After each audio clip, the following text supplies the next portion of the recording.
The Middle Ages were a strange, uncomfortable time to exist. 1,000 years of mud, superstition, and bad dental hygiene disguised under the illusion of knights, castles, and epic tales. Beneath the romance of history's shining armor lay a world so grimy, cold, and chaotic that even the bravest souls had to wonder why anyone wanted to live through it. And if you happened to be an assassin, your life wasn't an adventure. It was a slow, damp nightmare stitched together with blood, fear, and the sound of your own heartbeat in the dark. In a world where soap was rarer than gold and a warm bath could make you look suspiciously rich, our assassin was born not into glory, but into filth. His first cradle was a wooden box lined with straw, his lullaby the sound of rats scratching in the corners. He didn't dream of kingdoms or power.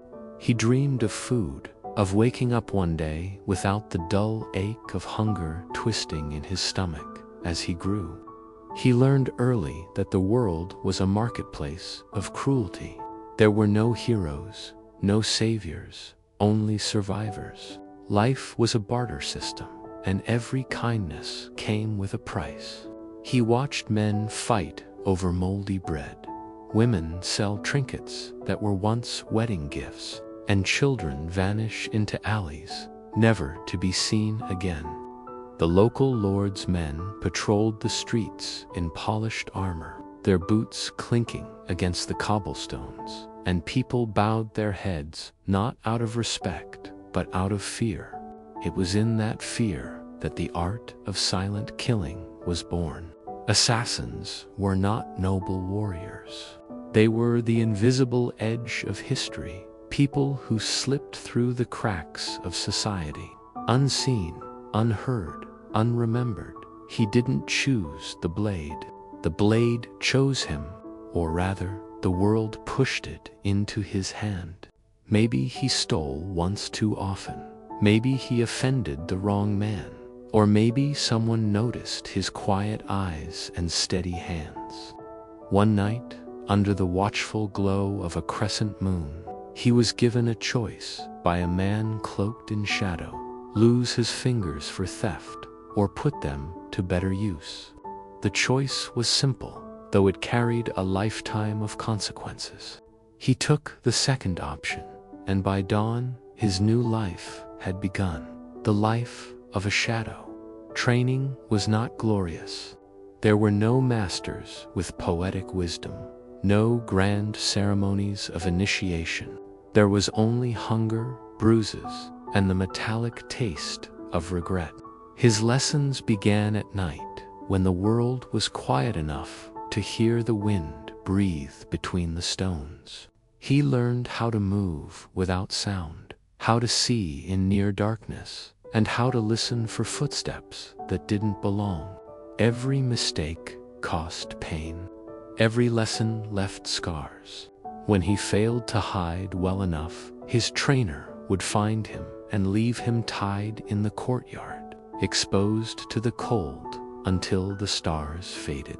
When he moved too loudly, he was made to walk barefoot on gravel until his feet bled. The philosophy was simple. Pain teaches, comfort destroys. He trained for years before he was trusted with even the smallest mission. The brotherhood he served was not written in history. It lived and died in whispers. They called themselves the Keepers of Silence, and they claimed to protect balance by removing those who disturbed it. But balance was just a word. In truth, they served gold, and gold served kings. The assassin learned that justice was a myth invented by the powerful to control the powerless. His first job was not to slay an evil lord or a corrupt priest. It was to kill a starving merchant who had failed to pay his taxes. He didn't ask why. Questions were dangerous. The only rule that mattered was obey, complete, vanish. Every kill left a mark on his soul. The nights grew longer, the stars dimmer. He would wash his blade in silence, staring at his reflection in the dark water, wondering when he had stopped looking human. There were moments when he envied the dead, their peace, their stillness. Yet even as guilt gnawed at him, he couldn't stop. The Brotherhood was his cage, and the world outside it was worse.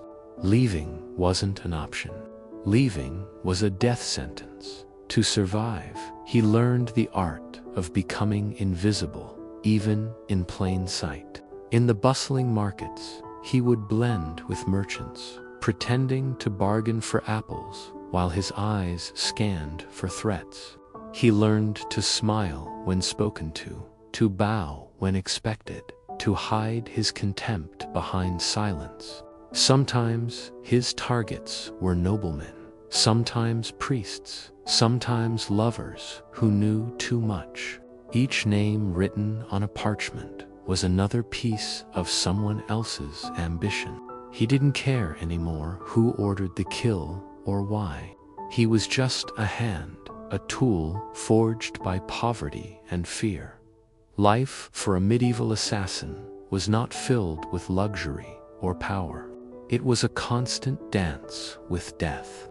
There were no rewards, no comforts, no loyalty. When his usefulness ended, he would vanish, replaced, forgotten, erased. The world didn't build monuments for people like him. It buried them in unmarked graves, their names never spoken again. But still, in the quiet moments, when he looked at the distant horizon and saw the morning sun melt over the rooftops, he sometimes wondered what it would feel like to live without fear, to wake up one morning and not think about who might be hunting him. The tools of his trade were crude but effective: a short dagger, a piece of cloth soaked in sleeping herbs, a vial of poison made from crushed nightshade. Each weapon carried its own curse. The dagger was heavy, often dull, demanding strength. The poison required patience and a steady hand, for one drop on the tongue could end your own life. The cloth, the simplest of all, was his favorite. It was quiet, merciful, quick. He told himself that sometimes silence was a gift, but even silence had its price. Assassins were feared, not respected. People spat when they passed, whispered prayers to ward off their presence. The church condemned them, yet secretly hired them when divine judgment needed a human hand. Kings denied them publicly, then paid them privately. The hypocrisy of the age was endless, and the assassin, caught between faith and survival, learned to trust neither. Nights were his only companions. He would sit under the stars, polishing his blade, listening to the distant hum of the city. Dogs barked, church bells rang, and sometimes, if the wind was right, he could hear laughter from taverns, the laughter of people who still believed life was worth celebrating. He envied them more than he hated them. For all his skill, for all his deadly precision, he couldn't remember the last time he had laughed. Then came the mission that changed everything. It was meant to be routine. A nobleman suspected of treachery, a quiet kill in the garden after sunset. He waited in the shadows, as he always did, breath steady, heartbeat silent. But when his target stepped into the moonlight, he froze. The man was old, frail, and trembling, not the serpent of politics he had imagined, but a dying soul, clutching a rosary, praying softly. For a moment, the assassin saw his own reflection in that man, weary, broken, human. His hand shook for the first time in years. He could not bring himself to strike. When he returned without completing the mission, he knew his fate was sealed. The Brotherhood did not tolerate hesitation. Doubt was betrayal. That night, he packed his few belongings, a dagger, a cloak, and a memory of mercy, and fled into the wilderness. The stars watched him go, cold and indifferent. He didn't know where he was heading, only that he wanted to breathe air that wasn't soaked in death. Days turned into weeks. Hunger became his shadow again. He lived like a ghost, sleeping in ruins, drinking from rivers, always looking over his shoulder. But despite the fear, there was a strange freedom in his suffering. For the first time, he wasn't someone's weapon. He was no one. He was alive, barely, but truly. And for a man who had spent his entire life in the dark, that was enough. So yes, history might call him an assassin, a sinner, a murderer. But behind every faceless killer in the Chronicles of Kings was a man who once had dreams, who once believed in something, who once wanted peace. The Middle Ages didn't care for such stories. They were too ordinary, too human. But if you listen closely, beneath the noise of history's battles and the echoes of church bells, you can almost hear the whisper of men like him, the forgotten, the hunted, the silent ones who made history's shadows deeper.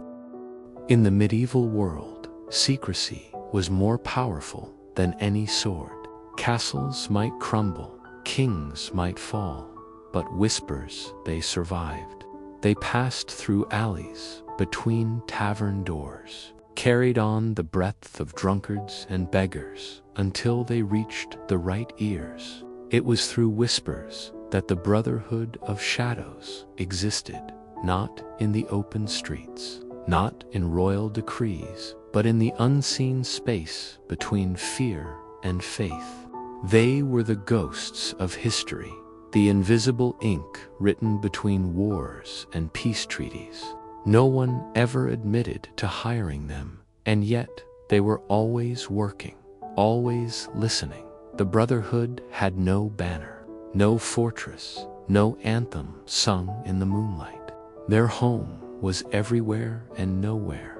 Sometimes they hid in the dungeons of monasteries, sometimes in the back rooms of taverns, where candles burned low and eyes burned lower.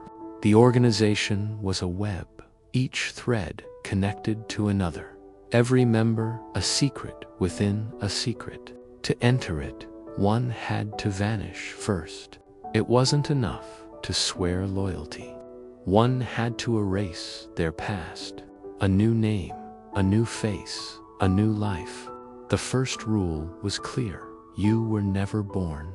Our assassin, now hardened by years of silent training, had earned his place among them. His initiation was not a grand ceremony, but a test. He was blindfolded, led through tunnels that smelled of damp earth and decay. The only sound was dripping water and the occasional echo of footsteps that weren't his own. When the blindfold was removed, he stood before a table. On it lay a dagger, a loaf of bread, and a candle. Choose, the voice said. He didn't understand at first, but the meaning was clear. Life, sustenance, or light. He chose the dagger. The others nodded.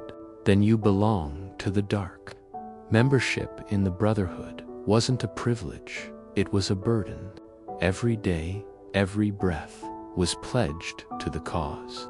They taught him languages of deception, the way to speak without saying anything, the art of creating stories that covered tracks. He learned to write messages in invisible ink, to read expressions as if they were open books, to kill without leaving a trace. He learned patience most of all, because assassins didn't rush.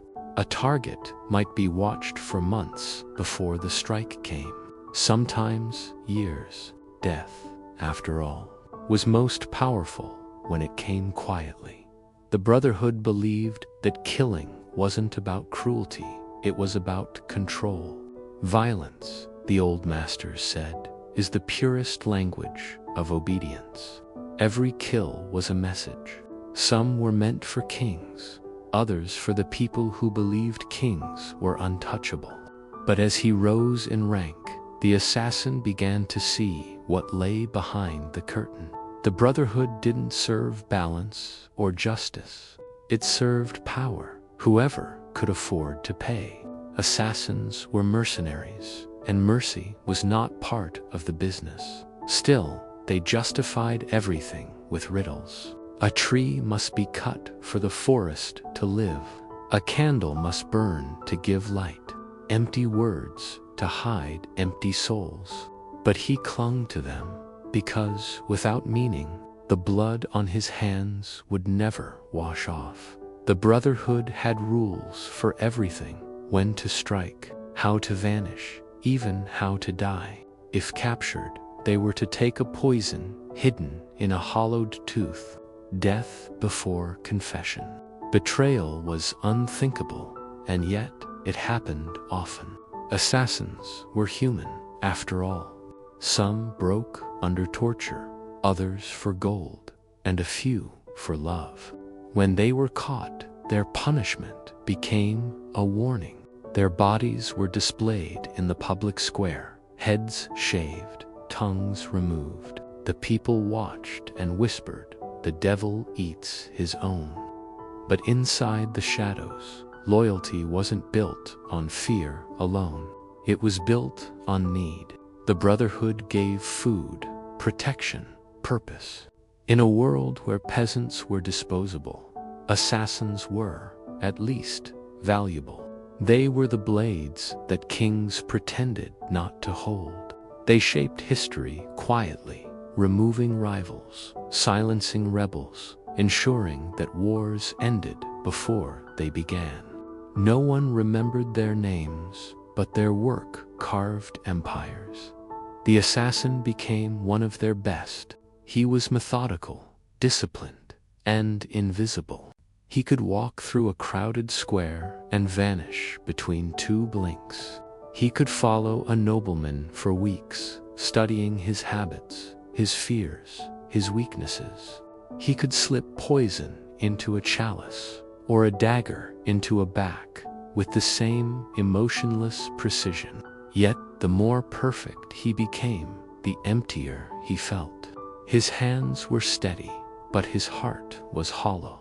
There were nights when he dreamed of the faces of those he had killed. Some begged, some cursed, others simply stared, eyes wide open, mouths frozen mid. He told himself they deserved it, that he was merely the tool.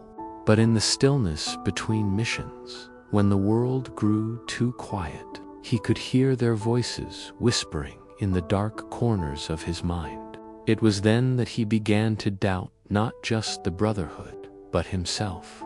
The medieval world was built on lies and superstition, but even lies had power. The Brotherhood fed those lies, used them to keep people afraid. They staged illusions. Sometimes they made a public kill look like divine punishment, or a mysterious death seem like witchcraft. The church would call it a miracle. The people would kneel in fear.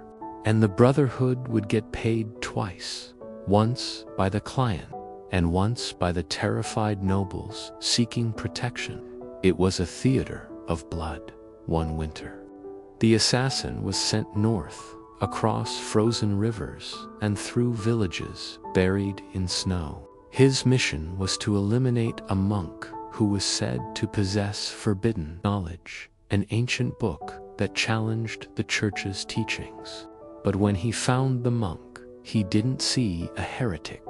He saw an old man surrounded by candles, copying scriptures with trembling hands. The monk welcomed him with a smile, as if he already knew why he had come. "If knowledge must die, then so must light," the monk said. Those words struck deep. The assassin hesitated. The mission was simple, one thrust, and it would be done.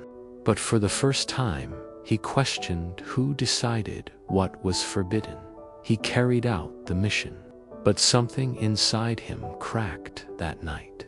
As he walked away from the monastery, the snow beneath his boots felt heavier. He kept hearing the monk's words echo in his head. If knowledge must die, then so must light. That sentence became his curse, his secret rebellion.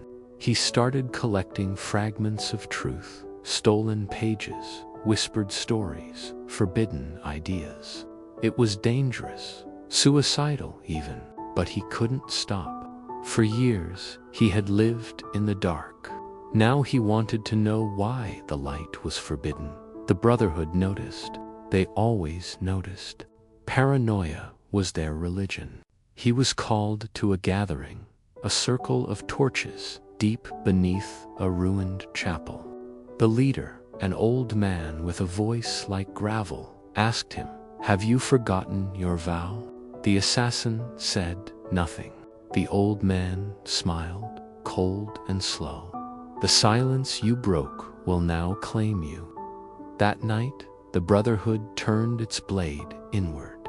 He was declared a ghost, returned, meaning he was no longer one of them, and that every assassin in the order had permission to hunt him down. He fled again, but this time with purpose. Not to hide, but to understand. He wanted to know what truth was worth dying for. The world outside the Brotherhood was no kinder.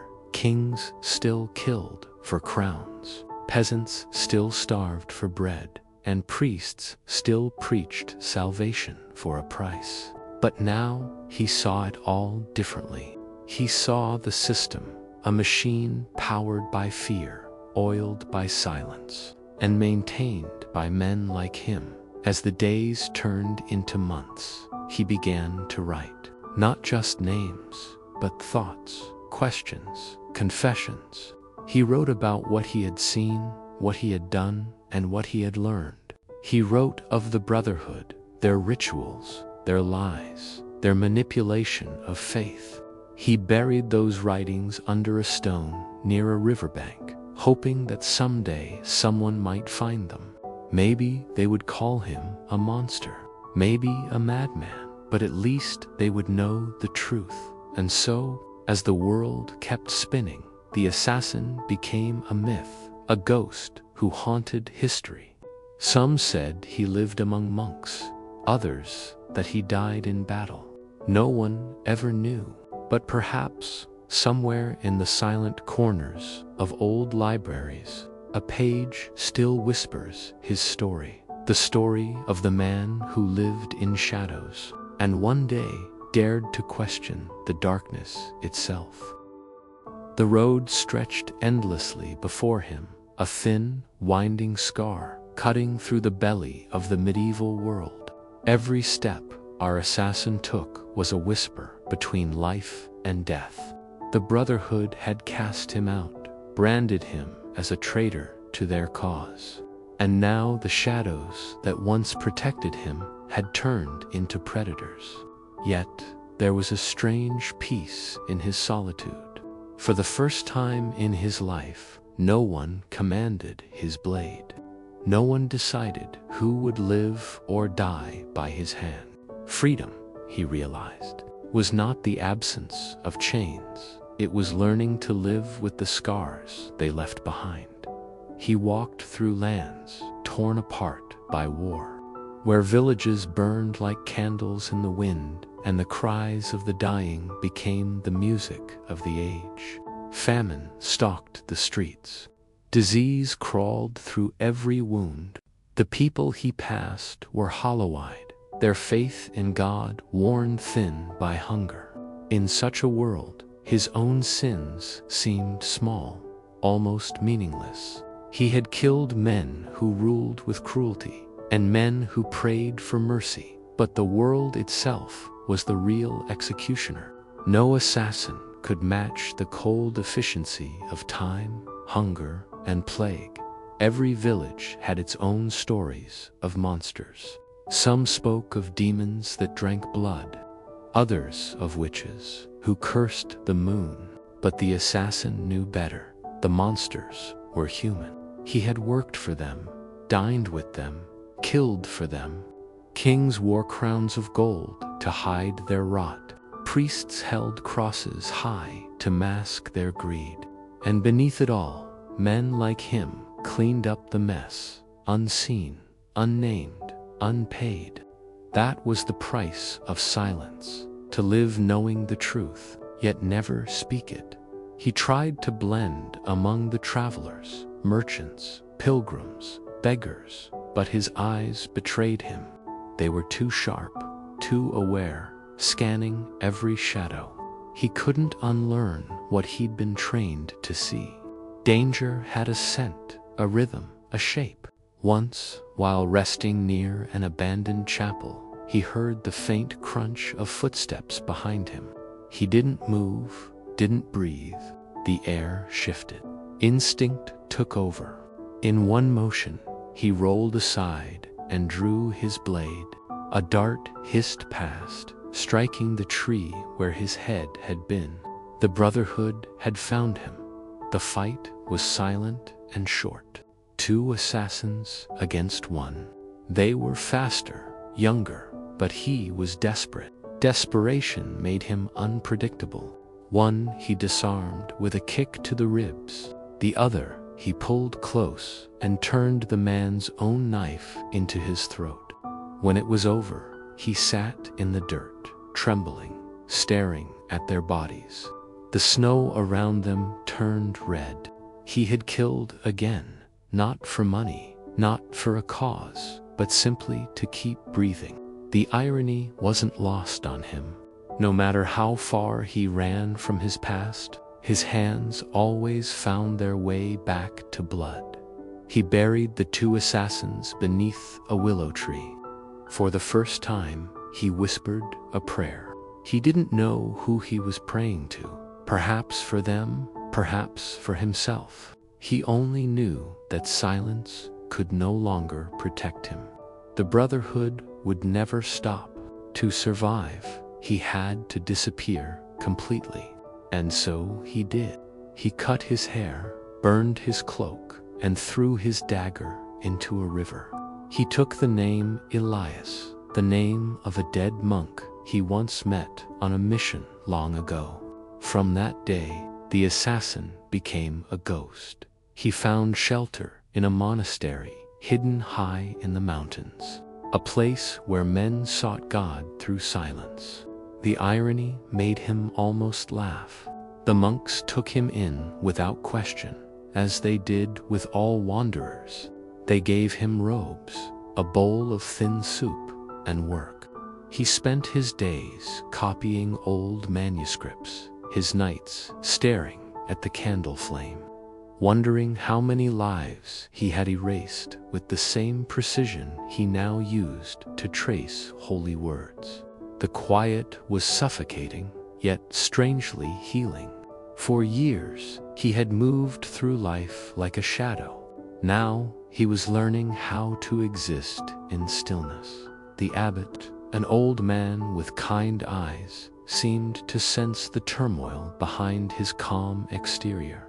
"You've carried too much silence," he told him once. "Silence can heal, but too much of it rots the soul." Elias didn't respond. Words had never been his weapon. Silence had, but the abbot's words stayed with him.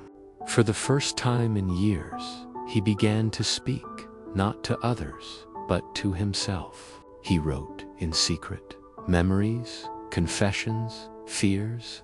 He wrote about the Brotherhood, about the blood he spilled, about the faces that haunted him.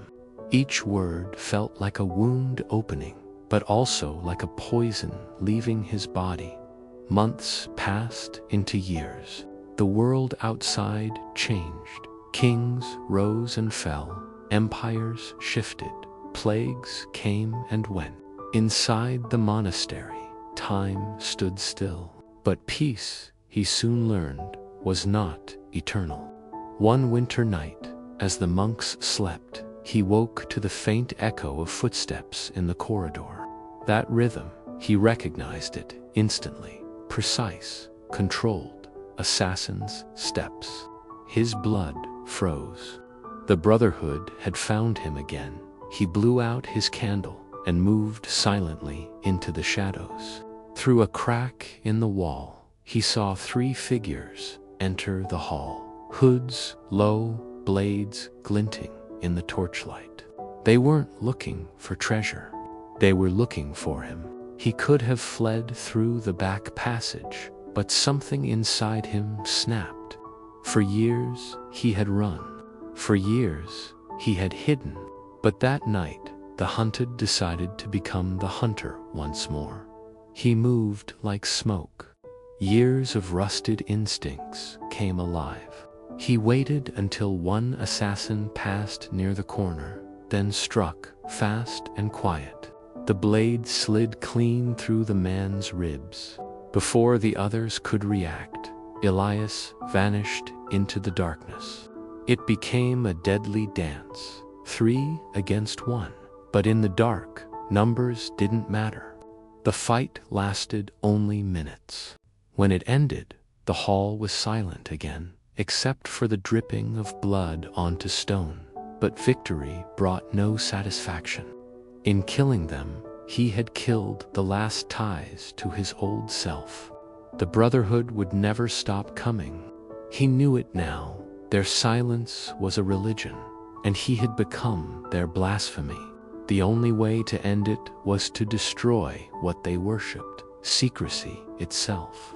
The next morning, he left the monastery, taking only his writings, the confessions he had hidden for years. His plan was madness. He would expose them. He traveled to the nearest city, a sprawling, diseased hive of power and corruption. There, he found a scribe known for printing forbidden texts. The man was cautious, but gold loosened his fear.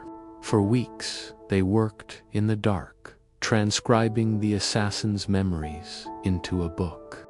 It wasn't just a confession. It was an anatomy of deception, a map of every lie that kept the Brotherhood and its patrons in power. The assassin knew it would cost him his life, but for once, that didn't matter. If his death meant ending the silence, it would be worth it. When the book was finished, the scribe asked him what title it should bear. The assassin thought for a long moment before saying, "The price of silence." The words hung heavy in the air, like a prophecy. The first copies were hidden among religious manuscripts, smuggled across borders by traders and monks.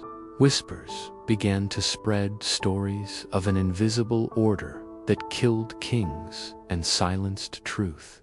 Some dismissed it as heresy, others as legend.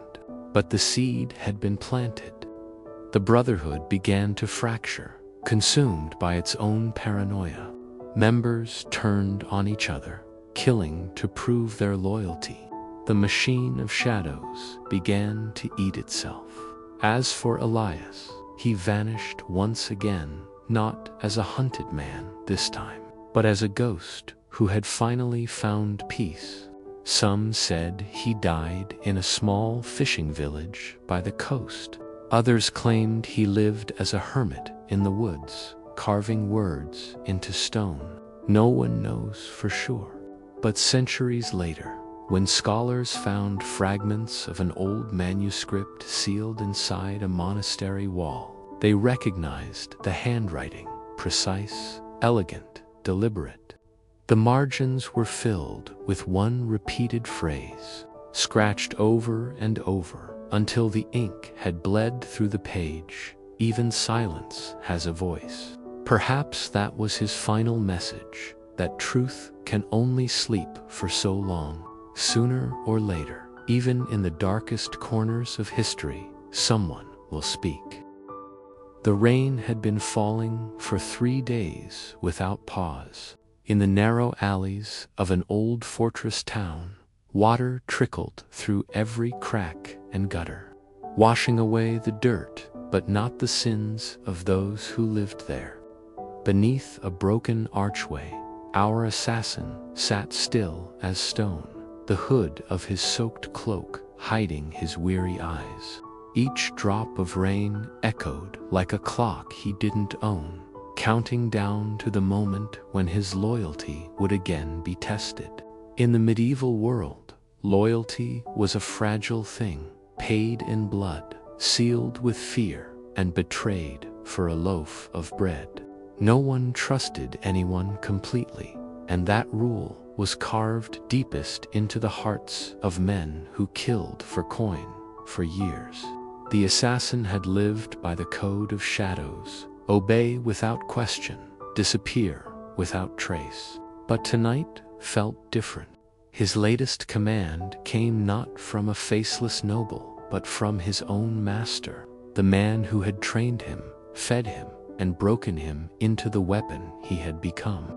The parchment lay heavy in his pocket, the wax seal already cracked open by trembling hands. The words were brief, written in the cold, sharp language of orders. Eliminate the traitor at dawn. No witnesses. He had done this hundreds of times, and yet something in those 5 words twisted in his chest. The traitor's name was not written, but he knew. In the brotherhood of assassins, silence was sacred, but when silence cracked, the punishment was death. And the one who had spoken too much, who had whispered to the wrong ears, was his closest friend, a man who had once saved his life. The wind howled through the empty corridors as he made his way to the inner hall. The assassin's master, an aging man with eyes sharper than any blade, waited by the fire. His cloak was embroidered with dark symbols, marks of the creed they served. "You have read the order," the master said, without looking up. "Loyalty is not tested when it is convenient. It is proven when it hurts." The assassin bowed his head, saying nothing. His silence was both his armor and his curse. The master continued, his voice slow, deliberate. "The one you hunt has betrayed us." He spoke of our contracts to a priest, confessed in fear, perhaps, but words have power. "If the church learns of us, every man here will hang. You understand what must be done." The assassin nodded. Inside him, memories churned, long nights training beside that same man, sharing stolen bread, laughing quietly over the fire.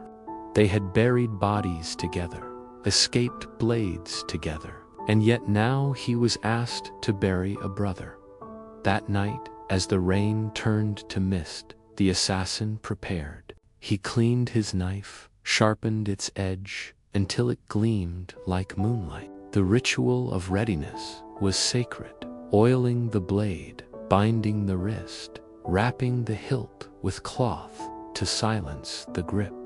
In the candlelight, his reflection in the metal looked more ghost than man. Outside, the streets were empty, save for the whisper of prayers from a nearby chapel.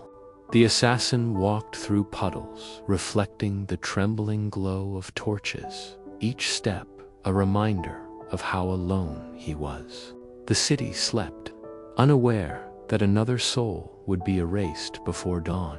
He found his target in an abandoned bell tower overlooking the river. The traitor was already awake, perhaps expecting him.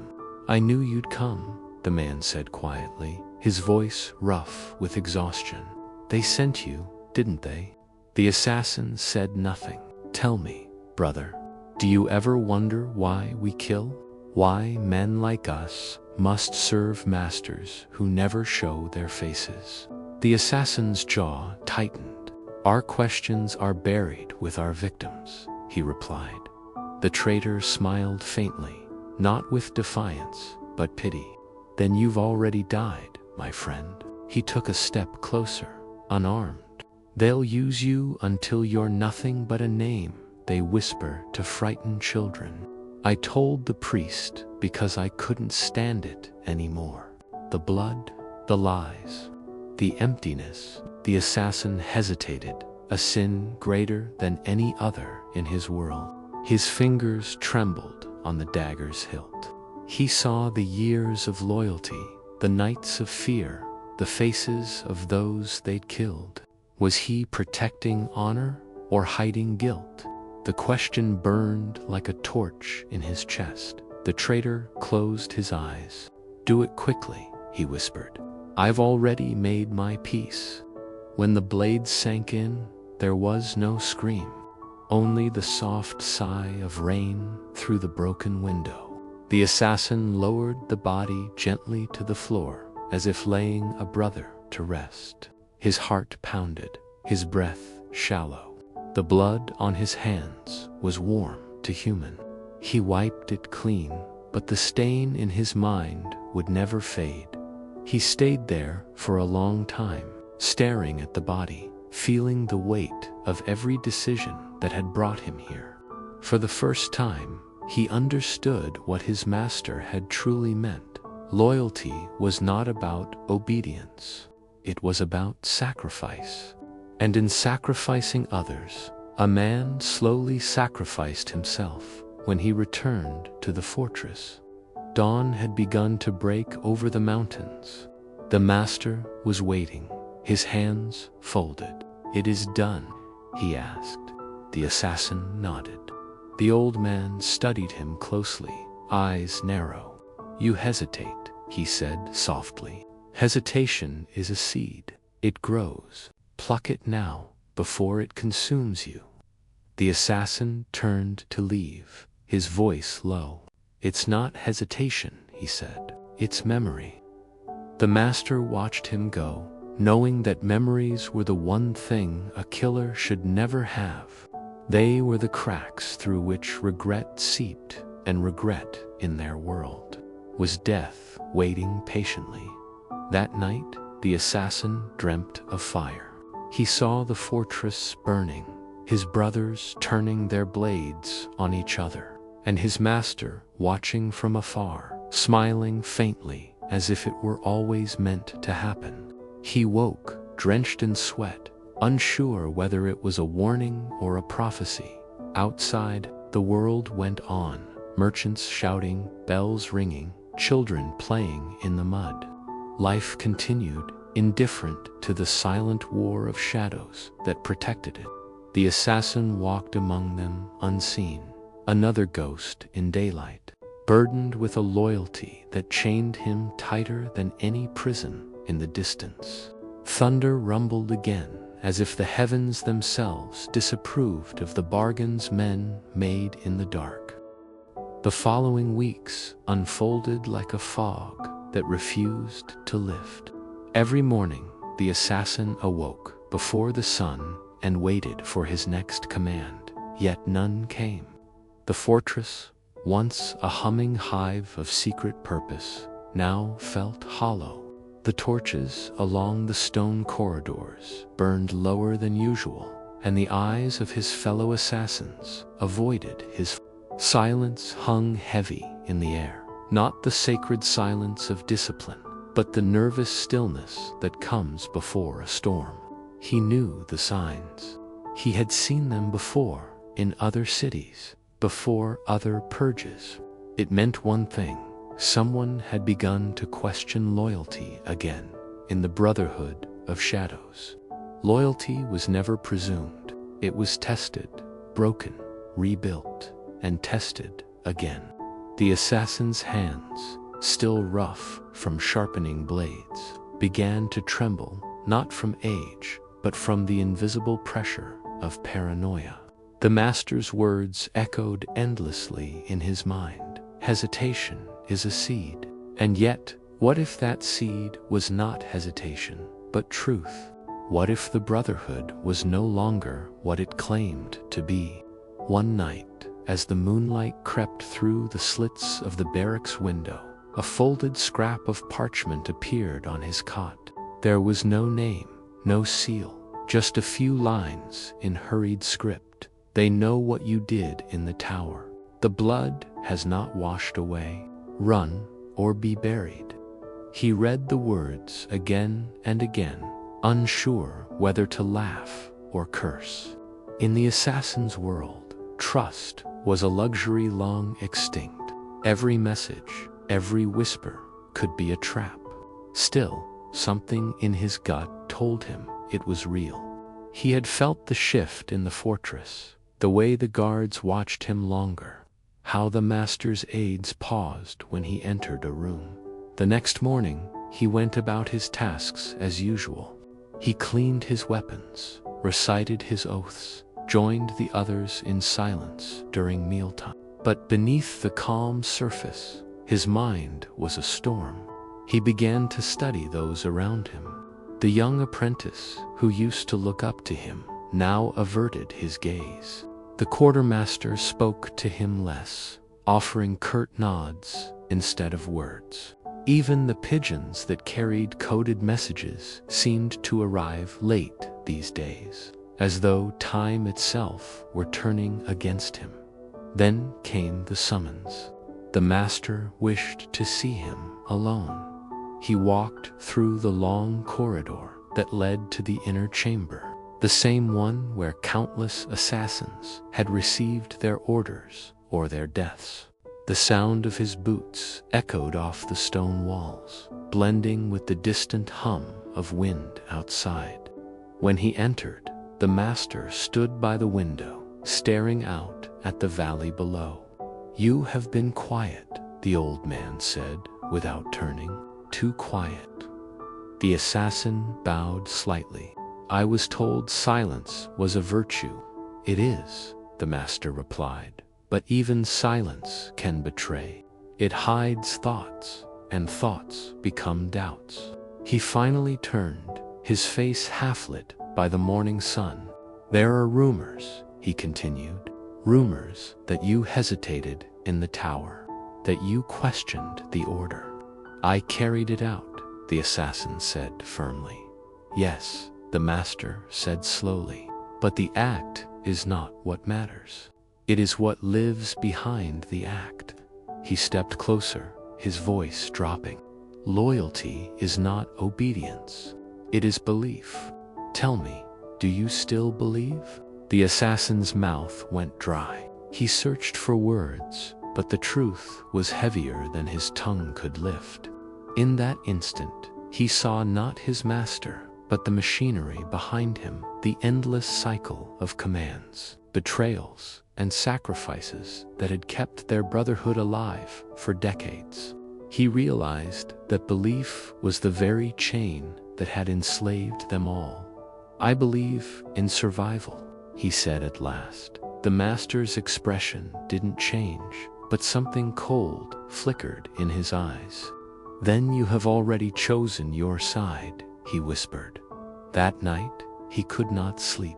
The rain returned, soft and steady, as if washing away the footprints of the living. He packed his few belongings, a small knife, a pouch of coins, and the worn cloak that had shielded him for years. Before dawn, he slipped out of the fortress, passing through the same gates he had once guarded. The forest beyond was thick and silent. The path was known to him. It led to the ruins of an old monastery, long abandoned after a plague. He had hidden there once before, years ago, when the Brotherhood had purged its own members for treachery. He thought he could hide again, but he was wrong. By the second day, he knew he was being followed. He saw the subtle signs, a branch broken in the wrong direction, footprints too fresh to be his own, the faint scent of oil from a whetstone. His pursuers were skilled, and worse, they were his kin. No one hunted like an assassin hunting another assassin. When night fell, he built no fire. He sat in the darkness, back against the cold stone of the monastery wall, listening to the forest breathe. Somewhere far off, an owl called 3 short notes, one long. To most, it was meaningless. To him, it was a signal. They were closing in. He drew his dagger, its metal dull in the faint moonlight. Every instinct screamed at him to run, but there was nowhere left to go. For the first time, he understood the bitter truth that all assassins eventually learned. When you live in the shadows long enough, the shadows start to hunt you back. The first attack came just before dawn, a whisper of movement, a glint of steel. He parried, twisted, and felt the blade slice across his arm. Another came from behind. He ducked, rolled, countered. They were 3 of them, faces masked, movements synchronized, the unmistakable rhythm of trained killers. He fought not to win, but to survive, each breath a battle. His knife found flesh once, then again, but numbers always tell. When it ended, he was bleeding, the world spinning. 2 bodies lay motionless, but one still lived, a young assassin, barely older than a boy. The youth struggled to his knees, his hand clutching a wound in his side. "They said you were a traitor," he gasped. "They said you killed the master's brother." The assassin froze. "What?" the boy coughed, eyes wide with pain. "They said the master sent you to silence him, but it was his own kin you killed." The realization struck harder than any blade. The traitor in the tower, his friend, had never betrayed the Brotherhood. He had been the master's brother, the one man who knew the truth of their operations and wanted to end it. The master had used him as he used everyone else. The assassin dropped to his knees. Rain began to fall again, turning the ground to mud and blood. His loyalty, his faith, his entire life, all had been part of a game played by a man who saw lives as pieces on a board. When the young assassin took his final breath, the forest fell silent once more. The assassin stared at the horizon, where the first light of dawn was breaking through the mist. For the first time in his life, he felt something he had never known: freedom. Not the kind sung by poets or imagined by kings, but the hollow freedom that comes when everything you once believed in is gone. He knew what he had to do.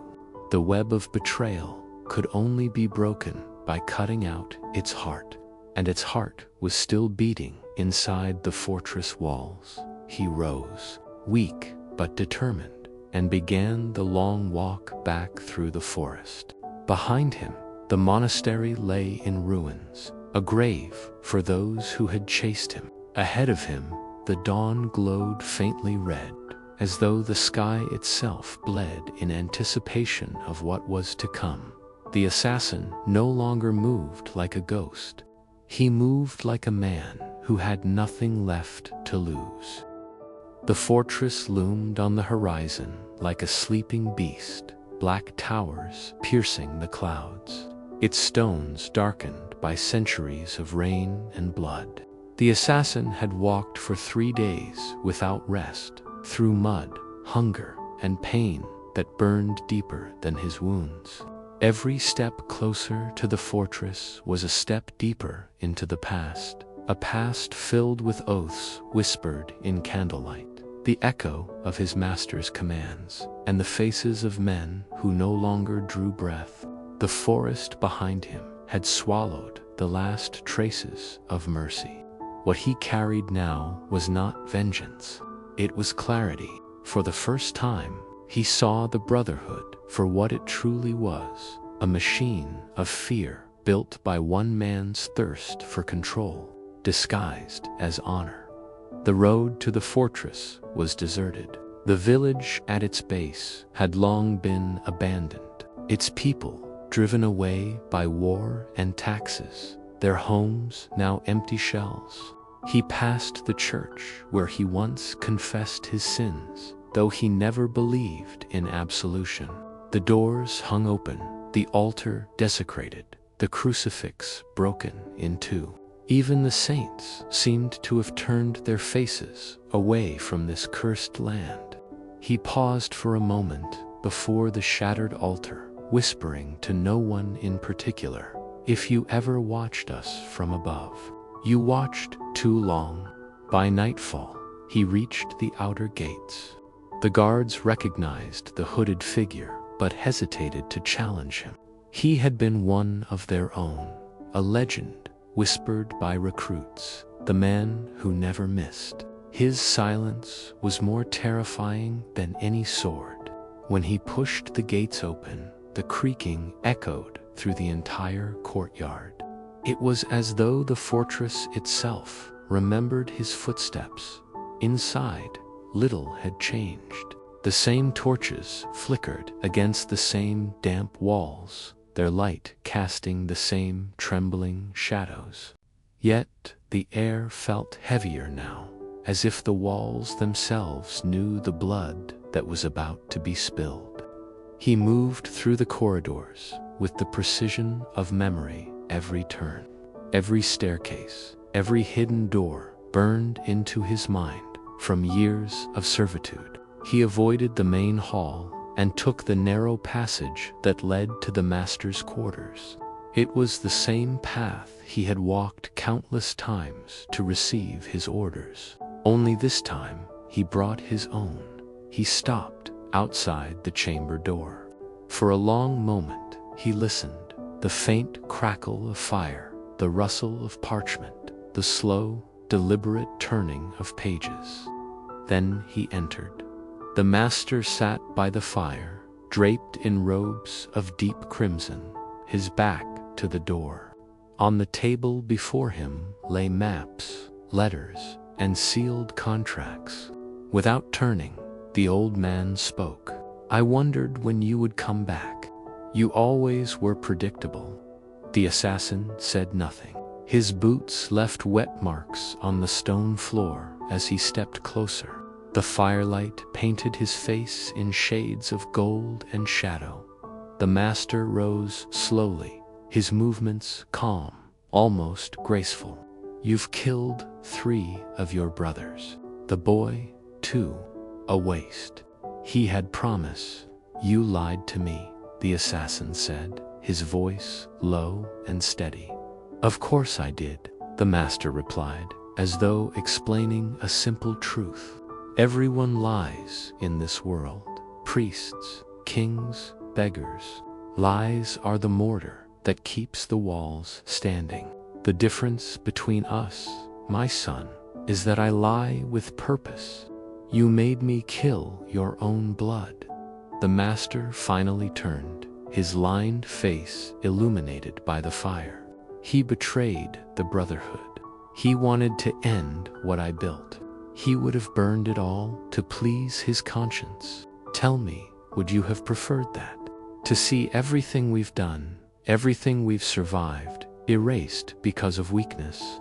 The assassin took a step closer. He was right. For the first time, a flicker of surprise crossed the master's face. Then he smiled faintly. "Ah, so the seed has grown."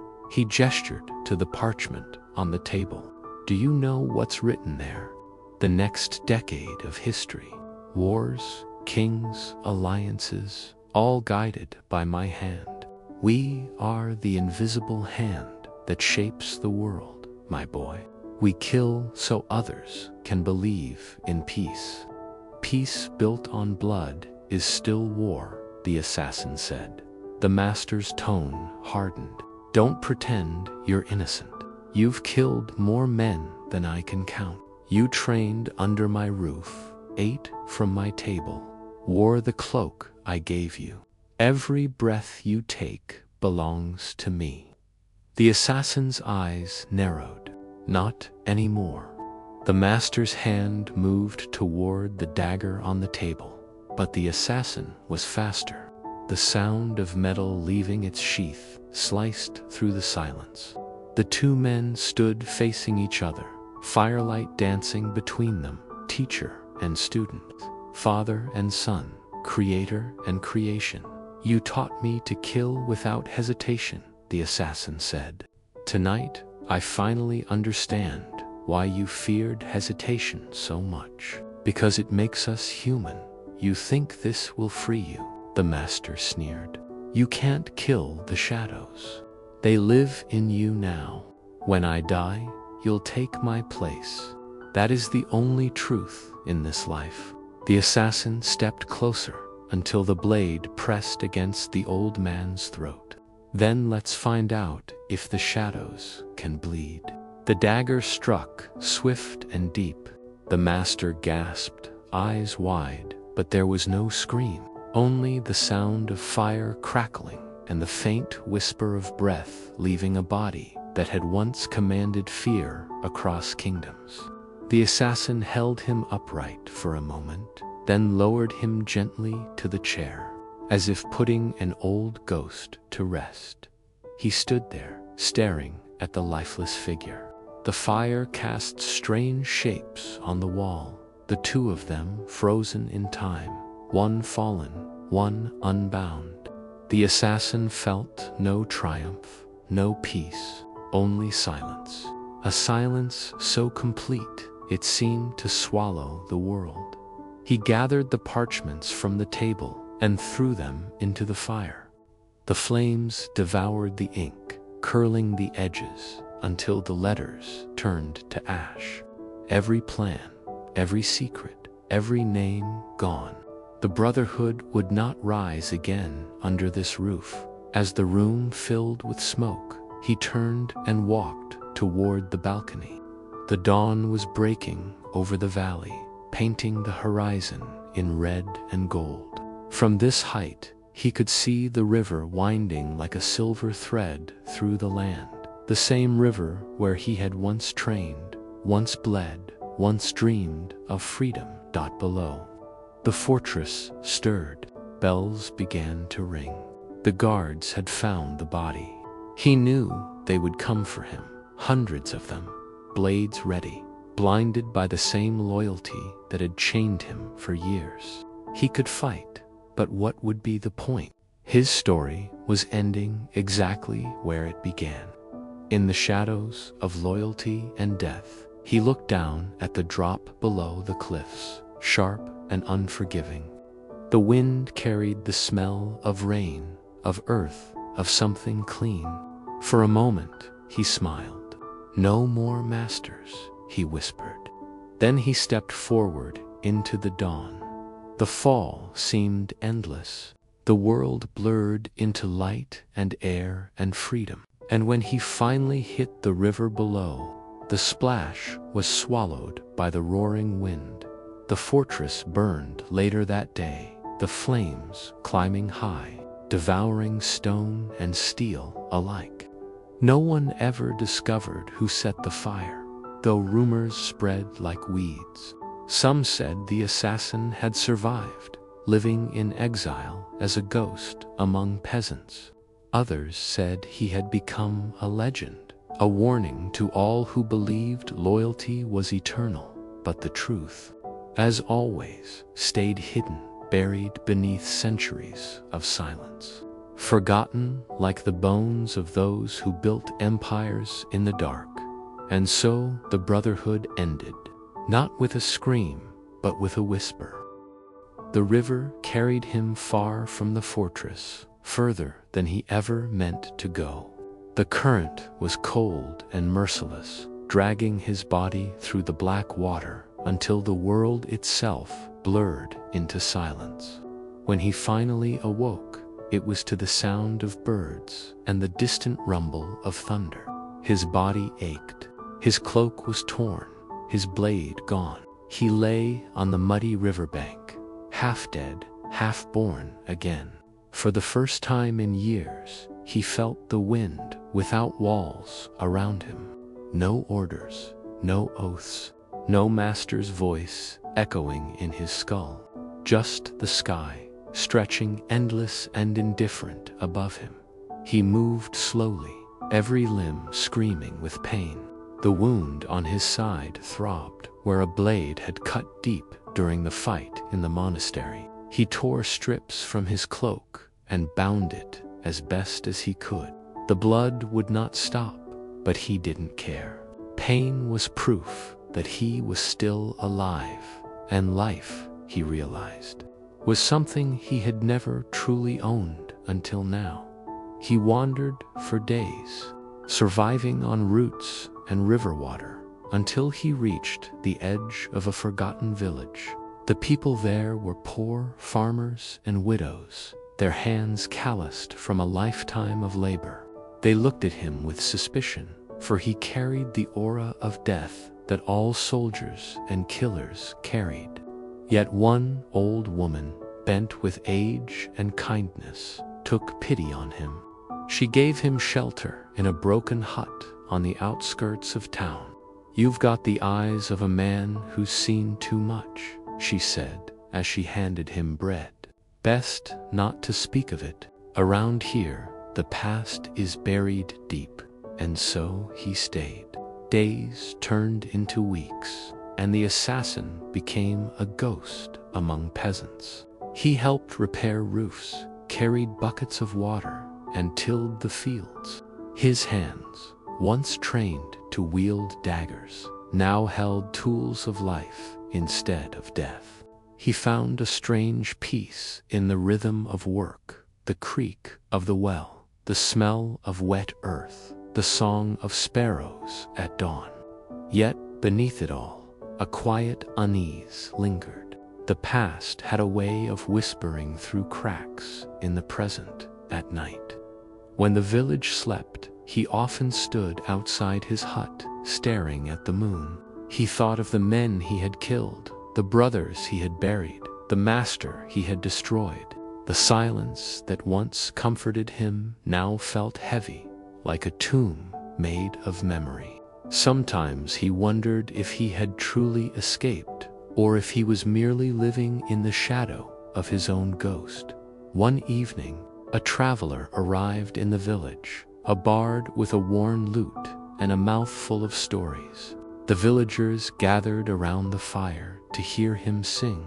His songs spoke of kings and crusades, of love and betrayal, of empires rising and falling. But then came a tale that froze the assassin where he sat. "They say there was once a brotherhood," the bard began, "men of shadow who shaped the fate of nations. Their leader, a master of whispers, was slain by his own disciple, a man who vanished into legend. Some say he drowned in the river. Others say he lives still, wandering the world, hunted by ghosts and guilt." The villagers listened with awe, but the assassin's heart grew heavy. His past had become a story, twisted, dramatized, stripped of truth. He was no longer a man, he was a myth. And myths, he knew, never die. Later that night, when the fire had turned to embers, the bard approached him. "You don't speak much," the bard said, studying his face, "but there's something in your eyes. Have we met before?" The assassin forced a faint smile. "No," he said quietly, "but perhaps you've met my shadow." The bard laughed softly, taking it as a jest. "Then your shadow must have lived quite a life." When the bard left the next morning, the assassin stood by the riverbank, watching the mist rise over the water. The reflection that stared back at him was older, harder, but still burdened by the same eyes. He realized that while he had escaped the fortress, he had not escaped himself. The brotherhood lived on inside him, in the way he moved, the way he thought, the way he could never stop looking over his shoulder. Days passed and seasons changed. The assassin grew weaker, his body weary from years of wounds that had never fully healed. The villagers came to respect him, the quiet man who helped everyone but spoke little of his past. To the children, he was a figure of mystery. To the elders, a reminder that peace often had a violent price. One winter night, as snow fell softly over the roofs, the assassin felt the end drawing near.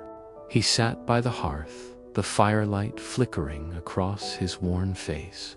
The old woman who had once saved him sat beside him. "You've carried something heavy for too long," she said gently. "It's time to set it down." He nodded slowly. "It's strange," he murmured. "I killed so many to survive, but it was living that proved harder." The old woman smiled sadly. "Then perhaps you finally learned what the rest of us knew all along, that survival is not the same as life." He closed his eyes, feeling the warmth of the fire and the soft hum of the wind outside. His breathing slowed, each exhale lighter than the last. In those final moments, he did not see the faces of his enemies or the blood on his hands. He saw the river, the forest, the first dawn after the fall, and beyond it, an open sky with no masters, no creeds, no chains. When the villagers found him the next morning, he was sitting peacefully by the dying fire, his cloak folded neatly beside him. In his lap rested a small piece of parchment, a single line written in trembling ink. "We were all just shadows, chasing the light." They buried him on a hill overlooking the river, beneath an old oak tree. With time, his name was forgotten, his story buried with him.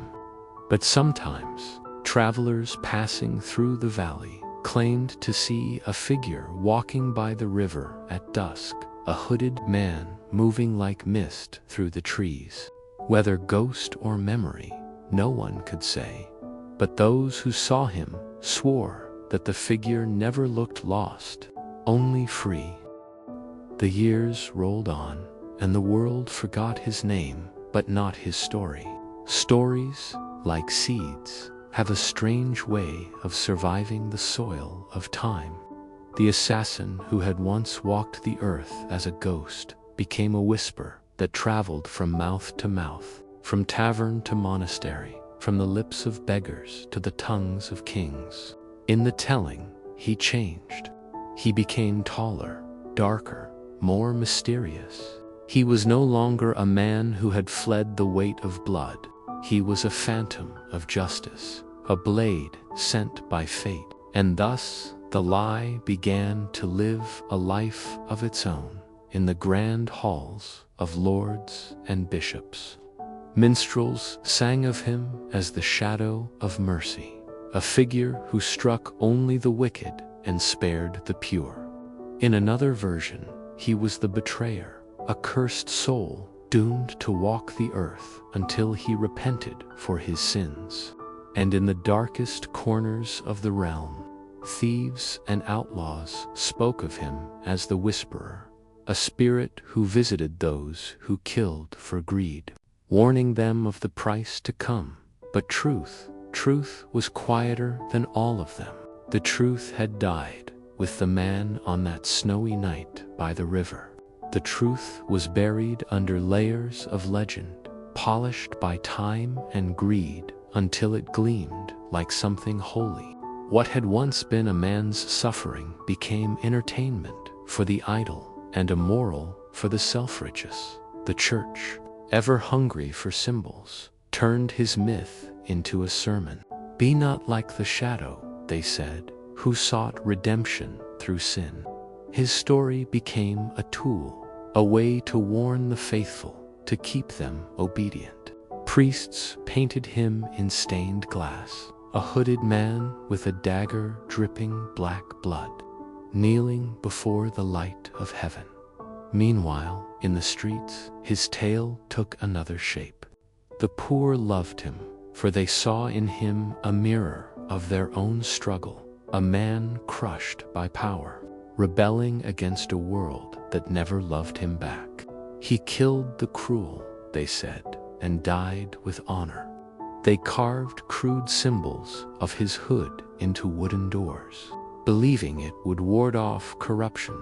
Over time, even the brotherhood he had destroyed rose again, not in truth, but in imitation. A new order emerged, claiming descent from the original assassins. They adopted his symbol, his creed, even his supposed final words. But their purpose had changed. Where once secrecy had meant survival, now it meant control.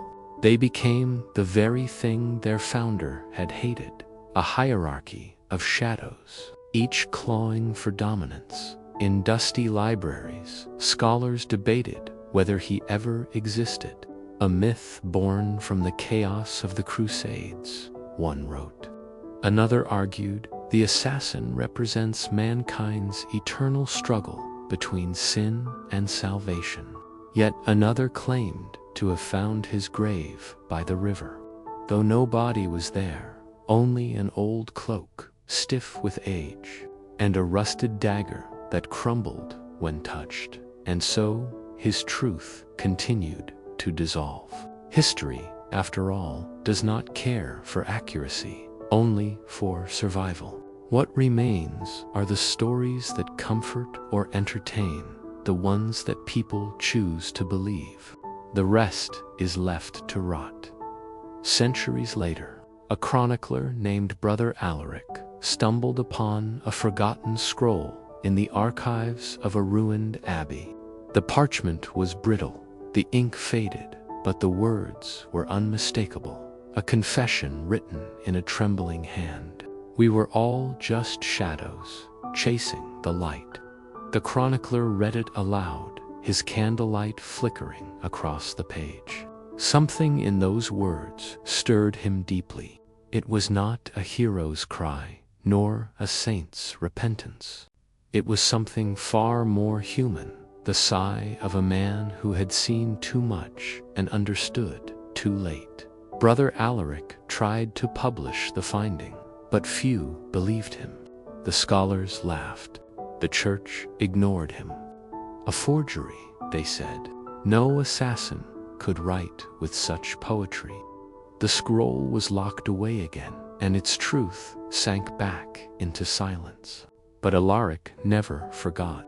Before his death, he copied the line into his own journal, adding only one thought beneath it. If this man was a lie, then perhaps lies are where we find the truest men. As time passed, the world changed, kingdoms fell, new empires rose, and war was replaced by commerce, greed wrapped in silk instead of steel. Yet the legend endured. In marketplaces, wandering storytellers still whispered of the nameless assassin who sought peace and found only shadows. Painfully, beautifully, the story evolved with every retelling. Some said he became immortal, still walking the earth in disguise. Others believed he turned into the wind, forever haunting those who killed in the name of virtue. In the port city of Varan, a century after his death, a masked thief began leaving behind small tokens after each heist, a strip of black cloth tied with silver thread, marked with a single symbol, a fading sun. When he was finally captured, the thief said only one thing before his execution: "The shadow walks again." And from that, another story was born. By the time the world reached its modern age, when swords had turned into guns and kingdoms into nations, his story had become folklore. Writers turned him into a tragic hero. Poets turned him into a metaphor for guilt. Painters depicted him standing between heaven and hell, torn apart by the weight of his choices. Each version was different, but all carried one thing in common: an echo of sorrow. And perhaps that was the truest part of it all. For no matter how the story changed, the feeling remained. A man caught between duty and freedom. A killer who wanted to be human again. A soul who searched for light but found only more darkness. If he could see what the world had made of him, he might have laughed, or perhaps wept. The man who wanted to disappear had become immortal, not through glory, but through misunderstanding. His peace had been stolen, turned into legend. repackaged for generations to come. The world that forgot his name never stopped using his story. One might say that this is the fate of all who live in the shadows, to be remembered not as they were, but as the world needs them to be. History is not written by the living, it's rewritten by the survivors, and the truth, like him, is left wandering by the river, waiting for someone brave enough to see it. On a quiet night, somewhere deep in the countryside, there still stands the old oak that watches the river. Beneath it, the earth hums with age. The villagers nearby say the wind that moves through its branches sounds almost like a whisper. They don't know the story anymore, not fully, only that there was once a man who came from nowhere, lived among them, and vanished like mist. Sometimes, when the moon is full and the water glows like silver, a faint figure is seen standing beneath that oak, cloaked, still, silent, watching the current flow. And if you listen closely, truly closely, you might hear the faint echo of his final words drifting through the cold air. We were all just shadows, chasing the light. The story of the assassin, now lost in centuries of retelling, had finally reached a point where even the storytellers forgot it was ever about a real man. It had become something else, an echo, a rhythm of old words repeated by new mouths. In the great cities of the New Age, where iron rails replaced horse tracks and towers reached higher than any cathedral, the assassin's tale still wandered through the corners of taverns and the lips of poets. It survived because it was beautiful, and beauty, no matter how tragic, always finds a way to live longer than truth. But somewhere, far from the noise of men, far from cities and scholars, there lay a valley wrapped in fog and silence, where the river still murmured the same soft tune it had centuries ago. There, beneath the old oak tree, a traveler once stopped for rest. He was a historian, a collector of forgotten tales, a man obsessed with what time tried to erase. He had heard of the shadow by the river, a ghost story told by villagers and written off by academics. But the tone with which they spoke of it, half fear, half reverence, made him curious. And so he came with his notebook, his lantern, and the quiet hope that perhaps myths could bleed into history if you listened closely enough. The night was calm, the air heavy with the smell of wet moss. The historian sat beneath the oak, lighting his small oil lamp. He opened his notebook, its pages already filled with half-truths and theories. He wrote the first line carefully, in search of a man who was never meant to be found. Then he waited. The river whispered in the distance, and the crickets sang. But beyond that, there was a strange quiet that felt alive, watching him. The historian had spent his life among ruins and scrolls, but never had silence made him uneasy before. He lifted his gaze toward the water, and for a fleeting second, he thought he saw a movement, a faint shimmer, like moonlight caught in smoke. He blinked, and it was gone. Hours passed. He wrote by lamplight, recording the details of the valley, the shape of the tree, the peculiar sense that this place carried memory like a wound. Then the wind shifted, carrying a whisper, no, not a sound, but the suggestion of one. His lamp flickered, and he suddenly felt he was not alone. A shadow leaned at the edge of the light, tall, cloaked, still. It said nothing, but its presence filled the air like a forgotten chord finally struck. The historian's breath caught in his throat. "Who are you?" he whispered. But the figure did not move. Instead, it slowly raised its head, and though the face was lost in darkness, the eyes glimmered faintly, like dying embers. The historian's heart pounded. He should have been afraid, but he wasn't.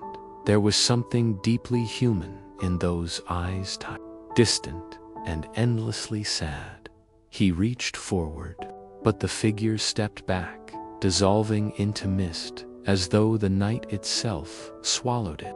The lamp dimmed, and for a long time the historian sat frozen, unsure if what he had seen was real or the trick of exhaustion. Then he noticed something lying on the ground, a scrap of cloth, old and frayed, the same dark hue as the legends had described. He lifted it gently, and a faint scent of river water clung to it, ancient and haunting. He folded it into his notebook and wrote beneath it, "He was here," or perhaps he never left. In the weeks that followed, the historian returned to his city, feverish with discovery. He presented his findings to the academy, but, as always, skepticism met him. "You saw what you wanted to see," they told him. "Ghosts are for poets, not historians." He smiled politely, said nothing, and went home. But he could not stop thinking about the silence by the river, the kind of silence that held memory, not emptiness. He began to dream of the hooded figure, not as a ghost, but as a man.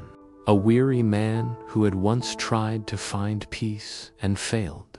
A man who had died quietly, only to live forever in stories that were never his. Months later, when the historian himself passed away, his notes were found neatly arranged on his desk.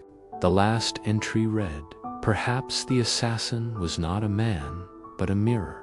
Perhaps he still lives in us, every time we hide truth beneath legend." That notebook was stored in a forgotten corner of the city library, unread for decades. Dust gathered on it, but dust, too, is a kind of memory, and so the story continued, not through words now, but through air, through moments of silence that stretch between centuries. Somewhere, in every tale of guilt and redemption, in every whisper of rebellion and regret, the assassin's ghost lingers, not as a warning, but as a question. What is freedom, truly? Is it the absence of masters, or the courage to forgive yourself for what you've done? The villagers near the river grew fewer as the years went by. The children who once whispered of the man by the water left for cities, forgetting the myths their grandparents swore were true. The oak, aged and cracked, yet still stood, its roots gripping the bones of the hill like a hand refusing to let go. Travelers came and went. Some claimed to hear footsteps at night. Others said they felt watched. Most left offering small stones, coins, feathers at the base of the tree, not knowing why. It was simply what you did when you passed through the valley. Tradition without origin, faith without belief, and sometimes, late at night, the river mist still gathers thick around the hill. Locals say that if you stand there and listen long enough, you can hear two voices, a younger one asking questions, and an older one answering in whispers. The wind carries them away before you can make out the words. Maybe it's just the rustle of branches. Maybe it's the echo of something older than both. But to those who believe, it is the assassin and the historian, caught forever in conversation, one seeking peace, the other seeking truth, far away in another time, another city, another age of noise and forgetting. A musician once found a melody in an old bookshop. It was written in the margins of a crumbling journal, a tune with no title, just a line beneath it, the silence after the song. He played it on a violin in a dimly lit bar, not knowing its meaning. But those who listened said that for a moment the room grew still.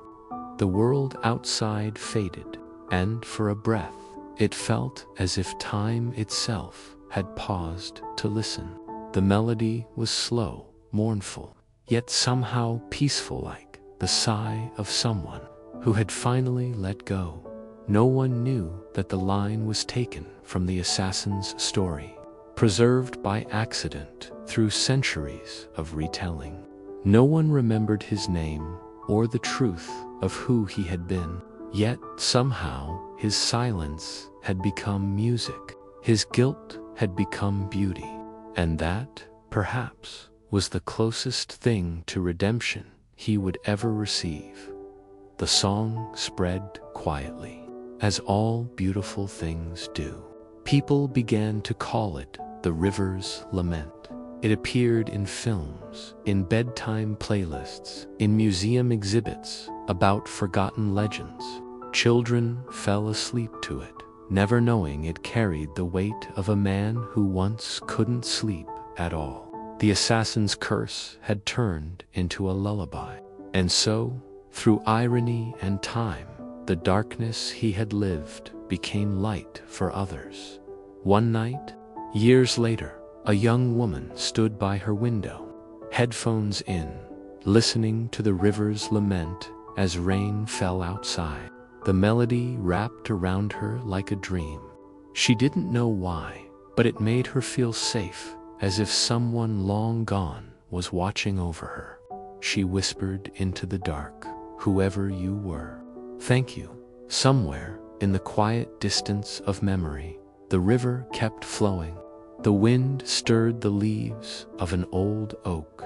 The world slept, and history, for once, kept its peace, because, in the end, that is what stories are for, not to immortalize the powerful, but to humanize the forgotten, to give the weary a soft place to rest. The assassin had never wanted glory or forgiveness. All he had ever wanted was silence. And at last, after centuries of noise, the world had granted it to him. The river's current whispered beneath the moon, carrying with it the faint echo of his words. Worn smooth by time, but never erased, we were all just shadows, chasing the light. And in that whisper, so quiet that only the night could hear, the story finally ended. The Middle Ages was written not by steel or crown. It was written by mud and sweat, and the endless scraping of shovels in cold earth. For every knight who rode into glory, there were 1,000 peasants behind him, bent and silent, feeding the world that forgot their names. They were the backbone of empires and the ghosts of every forgotten village. The ones who woke before dawn, worked until dark, and prayed the next storm wouldn't wash their lives away. In those days, to be born poor was to be born owned. The moment a baby took its first breath on a lord's land, that breath already belonged to someone else. The soil itself had memory. It recognized who tilled it, who starved on it, who bled into it. For a medieval peasant, life began and ended within a few miles, a loop of dirt paths and broken fences that circled the same fields. Their fathers and grandfathers had plowed. The seasons ruled everything. Spring brought hope, summer brought labor, autumn brought exhaustion, and winter brought silence. At sunrise, the village stirred, not with joy, but with the dull ache of repetition. Cocks crowed, fires coughed back to life, and men trudged toward the fields carrying wooden tools patched with rope. Their hands were blistered, their backs bent. Women, meanwhile, tended to hearths, children, and livestock that ate better than they did. Every sound of the morning, the slosh of water, the thud of a hoe, the cry of a hungry infant, was part of an endless song that never reached a chorus. Hunger was not an event. It was a companion. Bread, when there was any, was rough and dark, made from barley or oats, ground between stones until grit remained between the teeth. Meat was a luxury that only visited on holy days or luck. Most peasants survived on broth and boiled weeds, the same thin soup repeated until taste itself gave up. Malnutrition twisted bones and dulled minds, and disease walked among them like an uninvited guest who never left. The church bells were the heartbeat of their lives, not God's voice, but their landlord's. Every toll marked time they owed, work, tithes, and silence. A tenth of everything they earned, which was almost nothing, went to the church. The rest went to the Lord. What remained was theirs, though it was rarely enough. God loves the meek, the priests said, as they collected coins from hands that could barely hold them. And the peasants nodded, not because they believed it, but because to question was a sin. To live in those days was to live with dirt under your nails and fear in your blood. Storms destroyed crops. Plagues devoured families. Lords waged wars that no one in the village understood. One year, soldiers might march through the fields, claiming to fight for the king. The next, different soldiers came, claiming to fight for God. To the peasants, both were the same boots that trampled their fields and swords that demanded their sons. Homes were huts of thatch and timber, leaking in the rain, freezing in the cold. The hearth was their only light, and its smoke filled the lungs like a slow poison. Privacy did not exist. Whole families shared one bed, one roof, one life. They slept close to stay warm, listening to the wind whistle through the cracks in the walls. Outside, wolves howled. Inside, someone coughed. Life was fragile, but endurance was its only miracle. And yet, there was something almost sacred in that endurance. They laughed, too, these peasants. Around the fire, they told stories, sang songs of saints and monsters, and made fun of the nobles who'd never known hunger. They celebrated small victories, a good harvest, a calf's birth, a wedding beneath the moon. Their joy was not loud. It was the quiet joy of survival, the kind that says, "We are still here." Children played in mud, chasing chickens and ghosts. Old women told tales of witches in the woods who could cure sickness if paid in bread. Men carved charms of wood to hang above the door, not to ward off demons, but to feel in control of something, anything. Life was cruel, but imagination was cheap, and sometimes that was enough to make it bearable. There were festivals, too, feasts of fools, where peasants could mock their masters for one day a year. They wore crowns of straw, drank ale until they forgot their chains, and danced like the world wasn't watching. For a few hours, laughter replaced obedience, and freedom didn't seem like a fairy tale. Then dawn came, and the dream ended, and the fields called again. The greatest tragedy of their lives was how invisible they were. History remembers the kings who built castles, but not the hands that carried the stone. It remembers the generals who conquered lands, but not the peasants who dug graves for the fallen. They were everywhere, in every century, every war, every famine, and yet they remained nameless. Anonymous builders of other people's greatness. Illness was their most loyal companion. A simple cough could turn into death.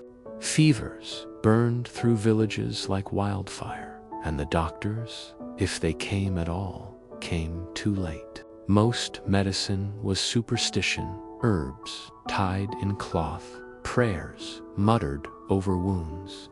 When the Black Death swept across the land, the peasants died in such numbers that the living could not bury the dead.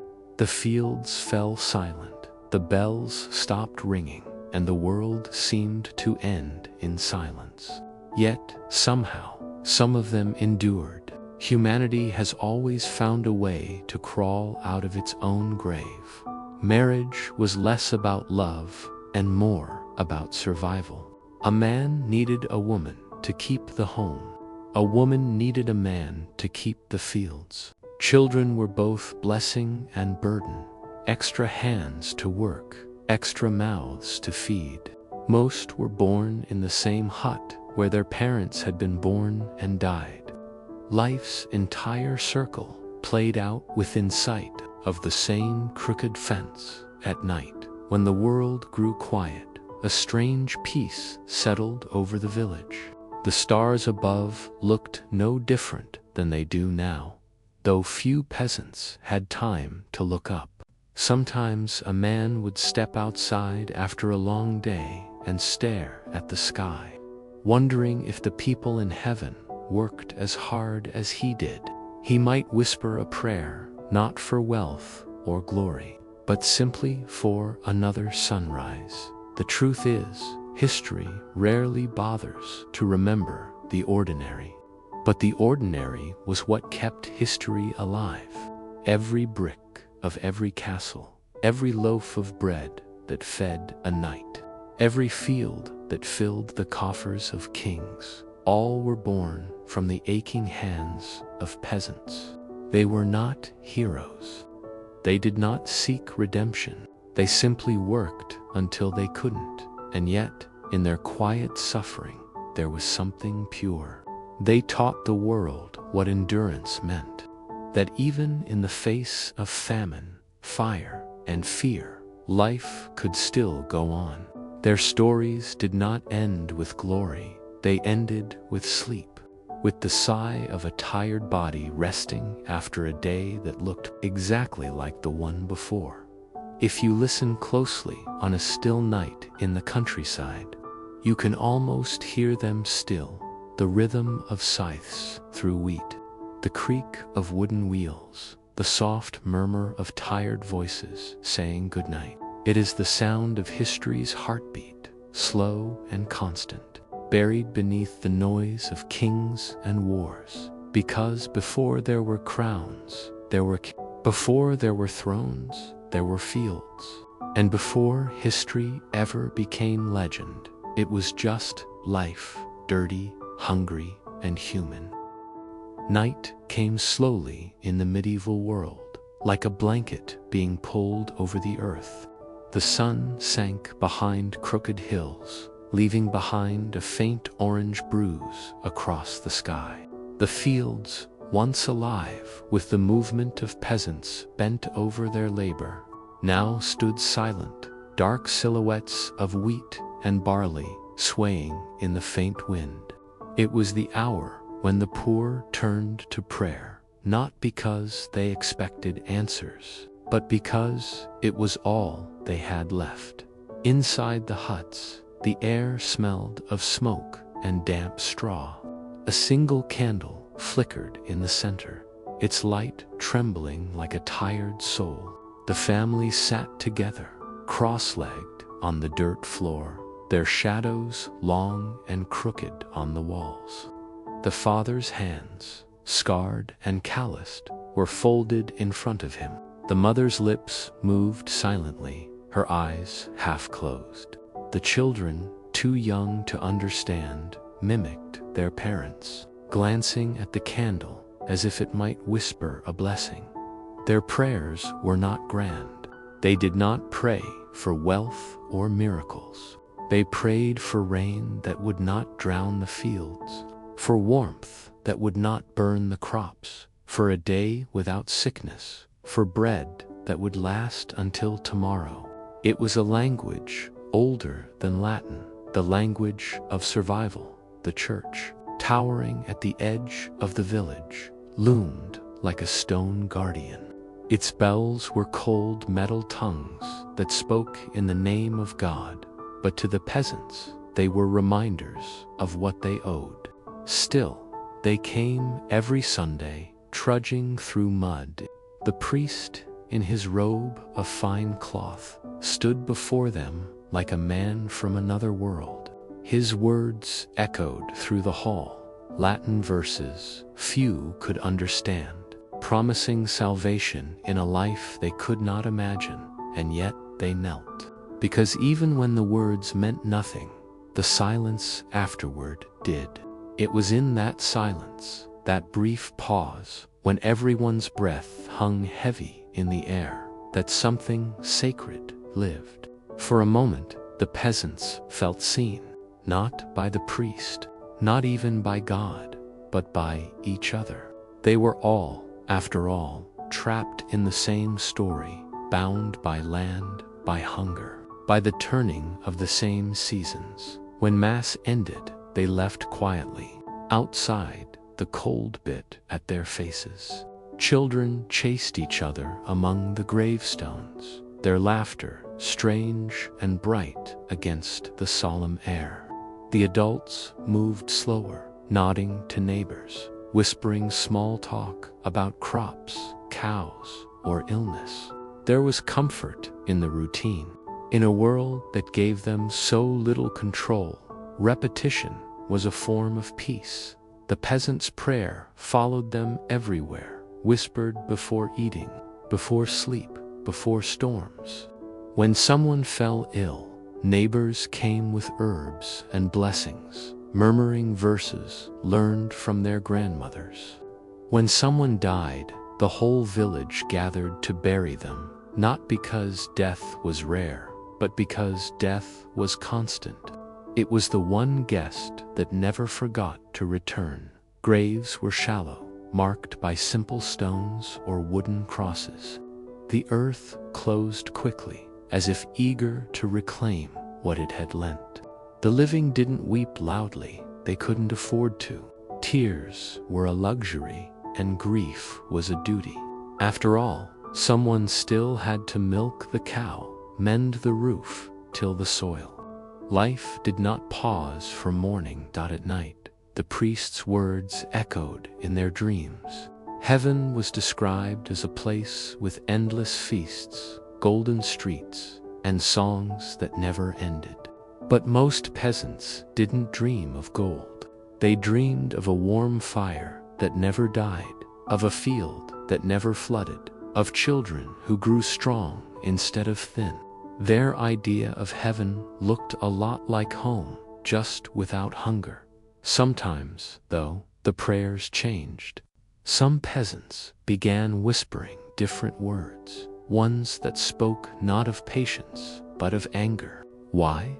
They would ask in the dark, does God favor the rich? Why do lords dine on meat while their children starve? Why do priests preach humility while wearing silk? Those questions were dangerous, of course.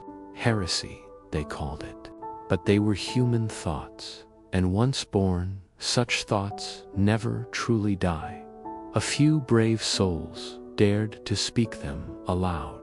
There were tales of peasants who rose against their masters, who demanded freedom, who refused to bow. Most were crushed, their bodies left hanging as examples. Yet even in death, they planted seeds, not in soil, but in memory. The prayer of the peasant began to change again. It was still humble, but somewhere inside it, rebellion was stirring in winter. When the ground froze and the nights stretched long, the village turned inward. Fires burned low to save wood, and stories replaced sunlight. Old men told tales of saints and martyrs who had suffered as they did. Women told stories of miracles that happened in secret, of sick children healed by moonlight, of lost sheep that found their way home guided by angels. There was something timeless about these nights.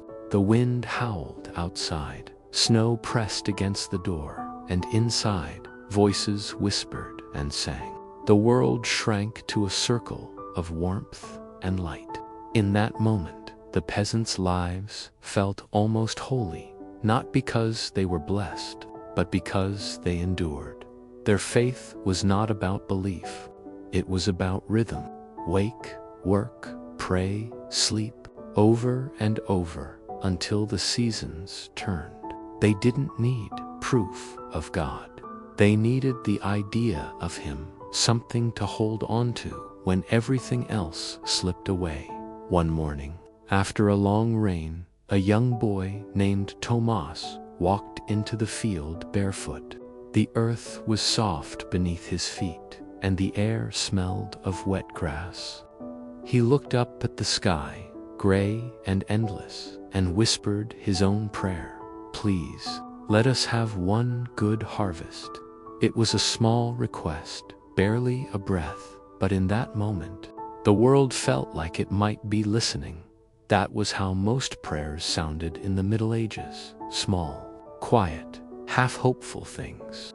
The peasants didn't expect divine miracles. They just wanted to make it through the next day. And maybe that's why history forgets them, because survival isn't glorious, but it is sacred.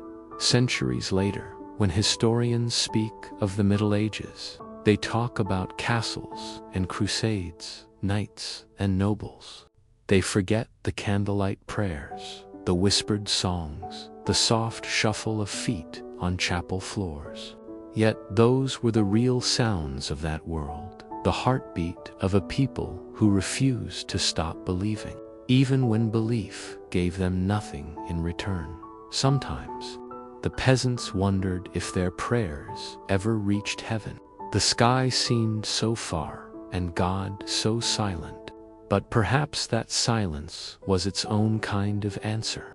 Perhaps, in the endless patience of the poor, God found His reflection. When spring returned, so did hope. The fields greened, the rivers thawed, and children's laughter returned to the air. Life began again, fragile but determined. And every morning, before picking up their tools, the peasants prayed once more, not because they expected anything different, but because it was the only thing they knew to do. Their words drifted upward like smoke, simple, steady, unremarkable. And though history did not write them down, the earth did. Every prayer was buried in the soil, carried by the wind, etched into the rhythm of time itself. Because in the end, the peasant's prayer was not just a plea to God. It was a song of endurance, a quiet, endless reminder that even in a world of lords and kings, it was the hands of the humble that kept the world alive. Morning broke over the village, not with glory, but with duty. The sky, pale and tired, stretched above fields that never rested. A faint mist clung to the ground, and the world smelled of damp earth, smoke, and the faint sweetness of hay. The peasants rose before the sun because the sun did not wait. It had no mercy for those who lagged behind. The Lord's bell rang from the manor on the hill, a deep, hollow sound that rolled across the valley. It was not just a call, it was a command. Every man knew its tone, every woman heard its echo. It meant that work had begun, and those who delayed would answer for it. In the Middle Ages, obedience was not a virtue, it was survival.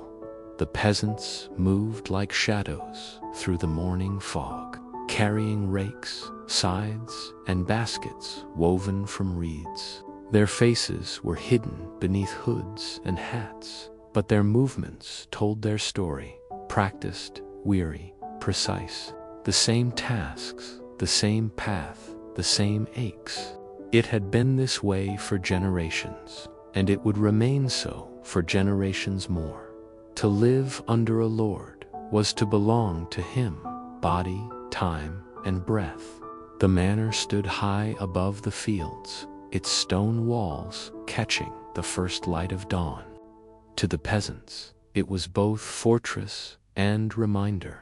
Behind those walls lived a man who ate from silver plates while they ate from wooden bowls. His dogs slept on furs finer than the clothes on their backs. Yet, in the strange balance of medieval life, none of this seemed unnatural. The world was built on layers, and everyone had their place, ordained, they were told, by God Himself. That was the price of obedience, peace without freedom. Every week, peasants owed labor to their lord. Some worked the domain lands, the best fields, whose harvest went directly to the manor. Others repaired fences, dug ditches, built roads, or gathered firewood. Even their rest days were not truly theirs, for Sunday belonged to the church. There was no time that belonged only to them. At the end of each season came dues, rent paid in grain, eggs, wool, or chickens. The steward, a sharp-eyed man who carried the Lord's ledger, came to collect. He spoke little, but his quill was merciless. A missed payment, a poor harvest, a sick cow, all became marks against a family's name. Debts grew like weeds, and weeds, as every peasant knew, were impossible to kill. Sometimes a desperate man would beg for mercy. "Please, good sir," he would say, hat in hand, "the rains were cruel this year. We have nothing left." The steward would frown, scratching the quill against parchment. "Then borrow," he'd say, "your lord is generous." But the interest was never fair. Generosity, in that world, was just another form of control. A peasant could work a lifetime and still die owing. His children would inherit not his wealth, but his debts. It was a chain invisible but unbreakable, forged not from iron, but from obedience. The church taught that such order was divine. God made kings to rule and peasants to serve, the priest would say. Accept your burden with grace, and you shall be rewarded in heaven. And the peasants, tired and aching, would nod. It was easier to believe in a just afterlife than to question an unjust world. But not all believed. Some whispered in the dark that the system was wrong, that no God would bless such suffering. Those whispers traveled like sparks in the night. A few brave souls began to act. There were stories of villages that refused to pay their tithes, of men who ran to the forests to become outlaws, living free but hunted. They became legends, not heroes, exactly, but symbols of a freedom that most could only dream of. Still, rebellion was rare.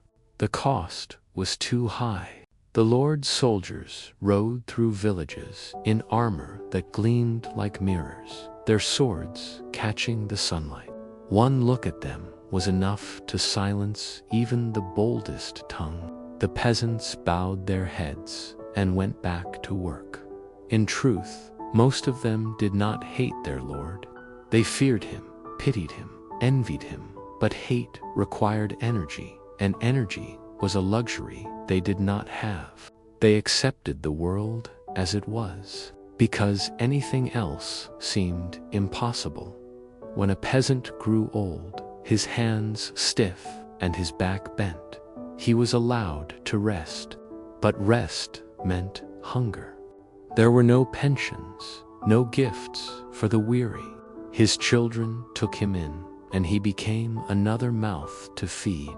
He would sit by the fire, staring into the flames, remembering the same fields he had worked since boyhood. He would watch the next generation rise before dawn, and he would know nothing had changed. Nothing would change. That, too, was obedience, not just to men, but to fate. And yet, beneath that silence, something human still flickered. When the steward left, when the Lord's bell stopped ringing, when the night was deep and the stars bright, the peasants allowed themselves small rebellions. They told jokes about the Lord's greed, sang songs about foolish kings, and laughed quietly so no one would hear. Their laughter was soft, but it was real. The women, too, carried a quiet power. They were the keepers of secrets, healers, midwives, and storytellers. While men worked the fields, women worked the heart of the home. They mended wounds with herbs the priest called witchcraft, whispered prayers that mixed Christian saints with older gods. In their hands, obedience became something flexible, bent, shaped, and softened until it fit their world. In truth, the system depended on them more than anyone admitted. They kept families alive, taught children to endure, and buried the dead with tenderness. The men might have been bound to the land, but the women were bound to life itself. Sometimes, on rare feast days, the Lord would descend from his manor and walk among his tenants. He would smile, nodding at the fields as if he had planted them himself. A few brave peasants would approach, kneel, and thank him for his mercy. It was a performance, one both sides understood. The Lord needed their obedience. They needed his illusion of kindness. And for a few hours, everyone pretended the balance was fair. But when he returned to his hall, the villagers went back to their huts. The laughter faded. The night deepened. The next day, the bell rang again. The price of obedience was not just labor, it was silence. The peasants learned never to speak their pain too loudly, never to dream too boldly, never to hope for too much. Hope was dangerous. It made a man restless, and restless men disappeared. Yet there were moments when even obedience could not smother the human spirit. During festivals, when wine flowed and music played, something wild stirred in the peasants' hearts. They danced barefoot under the moon, spinning until the world blurred. For those brief hours, they were free, free of fear, free of duty, free of the endless weight of survival. When morning came, they returned to the fields, but the memory of freedom lingered, like the aftertaste of sweetness on the tongue. Generations passed this way. Fathers taught sons to obey. Mothers taught daughters to endure. And yet, beneath that cycle, something ancient and unbreakable persisted. The quiet belief that the world might one day change. Perhaps that belief was another kind of obedience, not to the lords or the priests, but to hope itself. Because no matter how heavy the chains, the human heart still reaches for light. When the old men finally died, the priest came to bless their graves. The same Latin words were spoken, the same earth thrown over the same kind of wooden box. Life continued as though they had never existed. But somewhere, in the roots of the fields they had plowed, something of them remained. Maybe obedience, in the end, was not submission at all. Maybe it was endurance, the choice to keep living when life offered nothing but repetition. Maybe it was the peasants, not the lords, who were truly strong. For it is far harder to survive humbly than to rule proudly. And so the centuries turned. The bells kept ringing, the plows kept cutting, and the world kept spinning forward, carried on the bent backs of the obedient. They never made history books. They never became saints. But without them, there would have been no kings to praise, no wars to remember, no history at all. And perhaps when they whispered their last prayers into the cold night. Some small part of them knew obedience might have chained their bodies, but it could never truly own their souls. The old world did not collapse in a single night. It faded quietly, like the last ember dying in a hearth no one bothered to feed. For centuries, the peasants had worked, the lords had ruled, and the church had promised that all suffering on earth would be repaid in heaven. The order of things seemed eternal, but even eternity, it turns out, can grow tired. The 14th century dawned under gray skies and restless hearts. The people did not yet know it, but cracks had already begun to spread beneath the surface of their world. Storms grew harsher, winters colder, and the harvests, once the fragile thread that bound the living to survival, began to fail. Bread, the foundation of life, grew thin and bitter. Mothers wept over empty pots, while priests preached patience from pulpits gilded in gold leaf. Then came the rumorous whispers of a sickness in distant ports, a fever that traveled faster than prayer. Ships brought not only goods, but death itself. The plague arrived silently, carried on fleas and fear, and within weeks the rhythm of the world changed. The markets grew quiet. The fields went untended. Bells rang day and night, not for time, but for death. Graves filled faster than they could be dug. The peasants, who had spent their lives fearing hunger and lords, now feared the air they breathed. Whole families vanished in days. Villages that had stood for centuries became ghost towns, their doors swinging open in the wind, their fires long since gone cold. For the first time, obedience faltered. There were too few living to enforce the rules. The lords locked themselves in their manors. Priests fled their parishes, and the old order built on labor, faith, and silence began to crumble. The peasants, the same hands that had always bent to plow and prayer, looked around and saw no one left to command them. It was a strange, terrible freedom. In the emptiness that followed, something began to shift. Men and women who had never left their villages wandered through abandoned lands, scavenging for food and answers. Some found work as gravediggers, some as thieves, some as wanderers, telling stories to the few survivors who dared listen. The world they had known the tidy pattern of lord, priest, and serfos unraveling, and yet, out of ruin, life persisted. After every winter, there is spring. After every silence, a voice. The survivors buried their dead, rebuilt their huts, and turned the soil again. But now they knew something dangerous, that the world could change, that even the strongest lords could fall, that no prayer, no sermon, no whip could keep death away.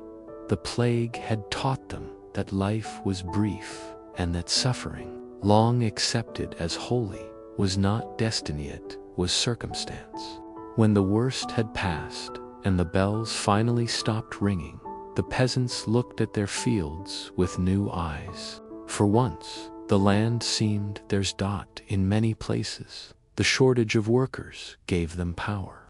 Lords begged men to return to the fields, offering wages once unthinkable. A serf who had been chained to the soil could now walk away and find a better life in another village. Some did. Others stayed, not from obedience, but from choice. That choice changed everything. The church tried to remind them of humility, but its own power had withered.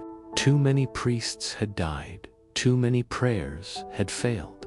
Faith did not vanish, but it changed. Shape it became quieter, more personal. People began to pray less to saints and more to their ancestors, to the memory of those who had endured. And in towns that were once nothing but clusters of huts, markets grew. Trade blossomed again. The children of peasants became merchants, craftsmen, even scholars. The word freeman began to mean something new. The lords, uneasy in their crumbling castles, watched this new world rise with suspicion.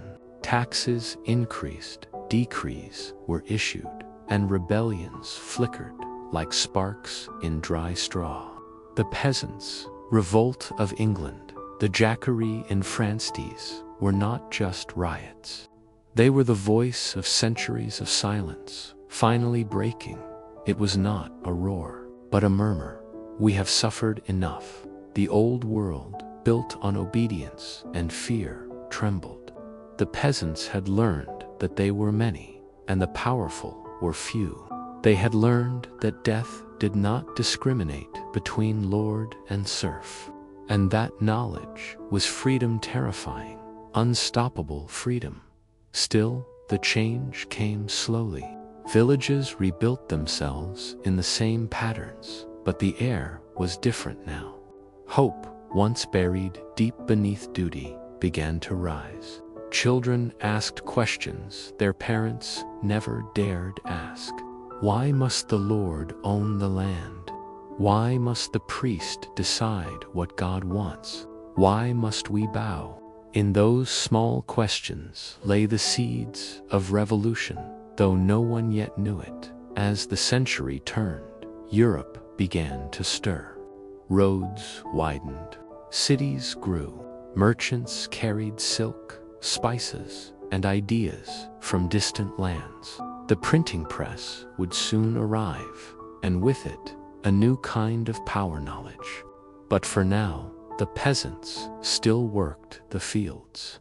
Though they no longer believed the world unchangeable, the seasons kept their rhythm: spring thaw, summer toil, autumn harvest, winter rest. But within that rhythm beat a new pulse, a quiet defiance. At night, in the glow of their hearths, old men spoke of the plague years as a nightmare from which they had awoken. Young ones listened, their faces lit by firelight, dreaming of futures their fathers could never imagine. The fall of the old world did not come with the crash of empires or the fall of kings. It came with a whisper, one whispered prayer that dared to become a question. The question was simple: must it always be this way? From that question would one day rise cities, nations, revolutions, and the idea that every human life mattered. But in the 14th century, it was still just a thought, floating quietly among the ashes of the plague, waiting for someone brave enough to believe it. The peasants, who had once prayed only for survival, began to dream, faintly, of something more. They still lived in huts, still worked with calloused hands, still bowed to the church bells, but their hearts had changed. Hope had entered their prayers, and that, more than any weapon or king, was what truly ended the Middle Ages. Because once a man learns he can choose his life, no chain can hold him for long. The old world had cracked, but it did not die.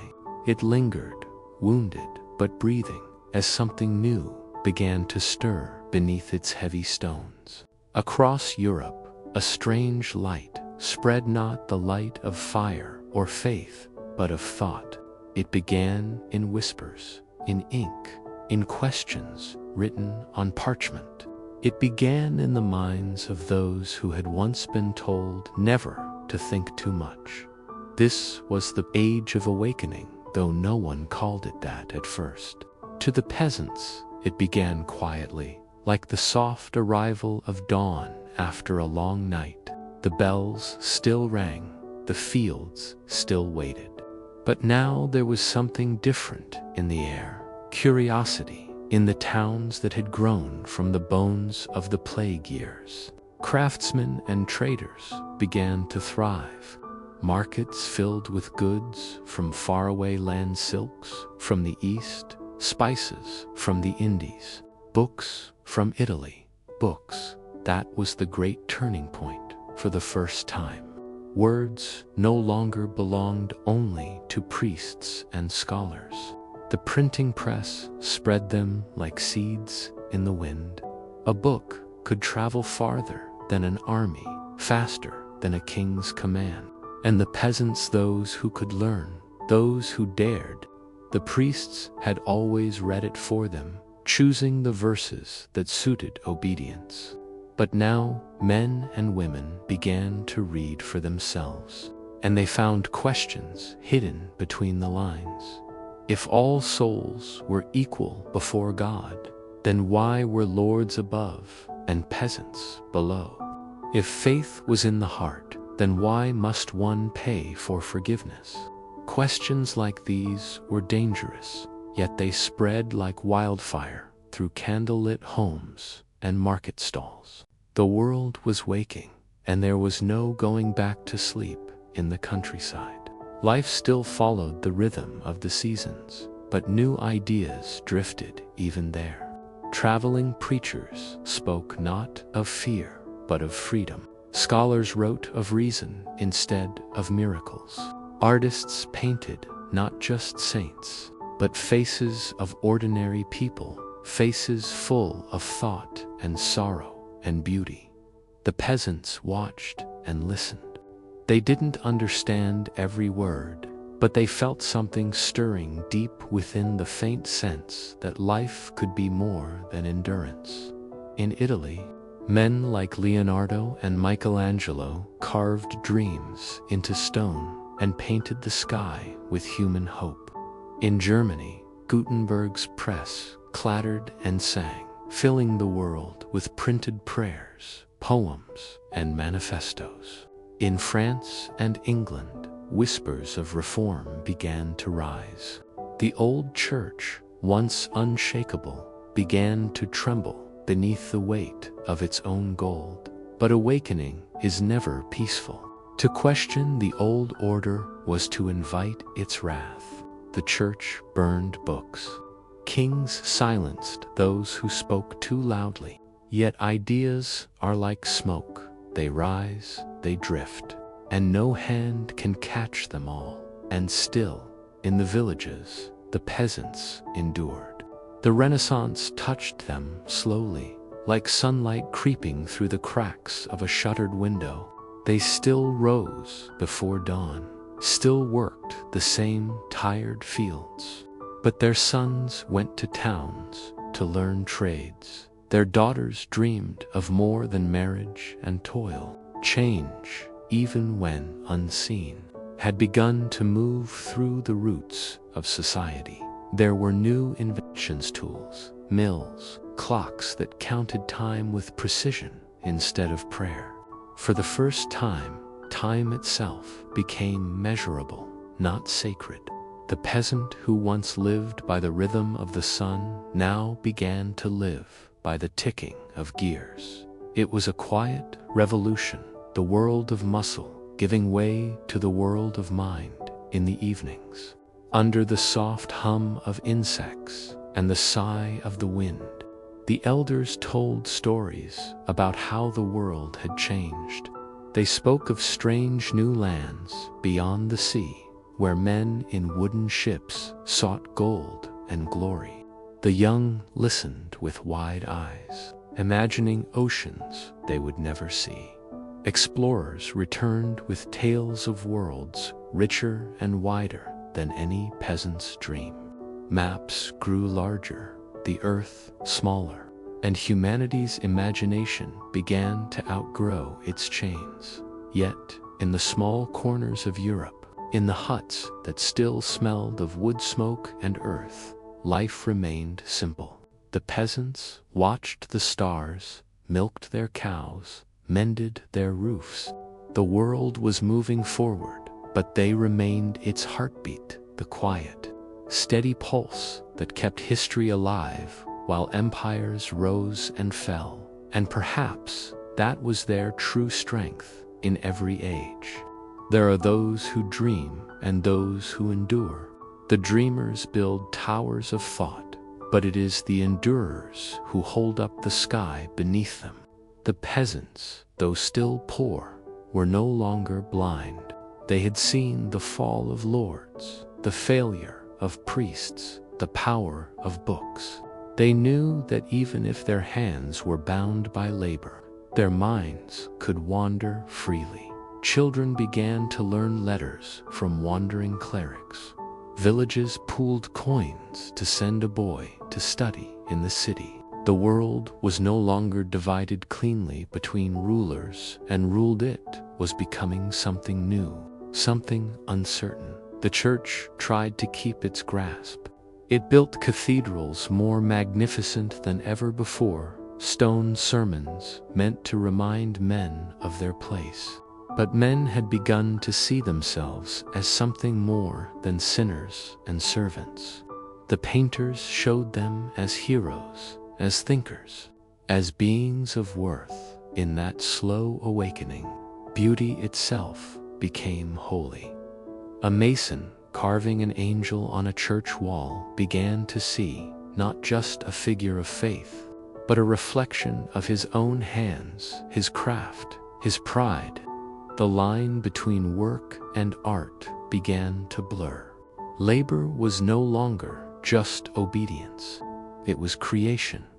And perhaps that was when the medieval world truly began to die, not in plague or war, but in realization. The realization that even a peasant, nameless and poor, could create. It was not marked by battles or kings.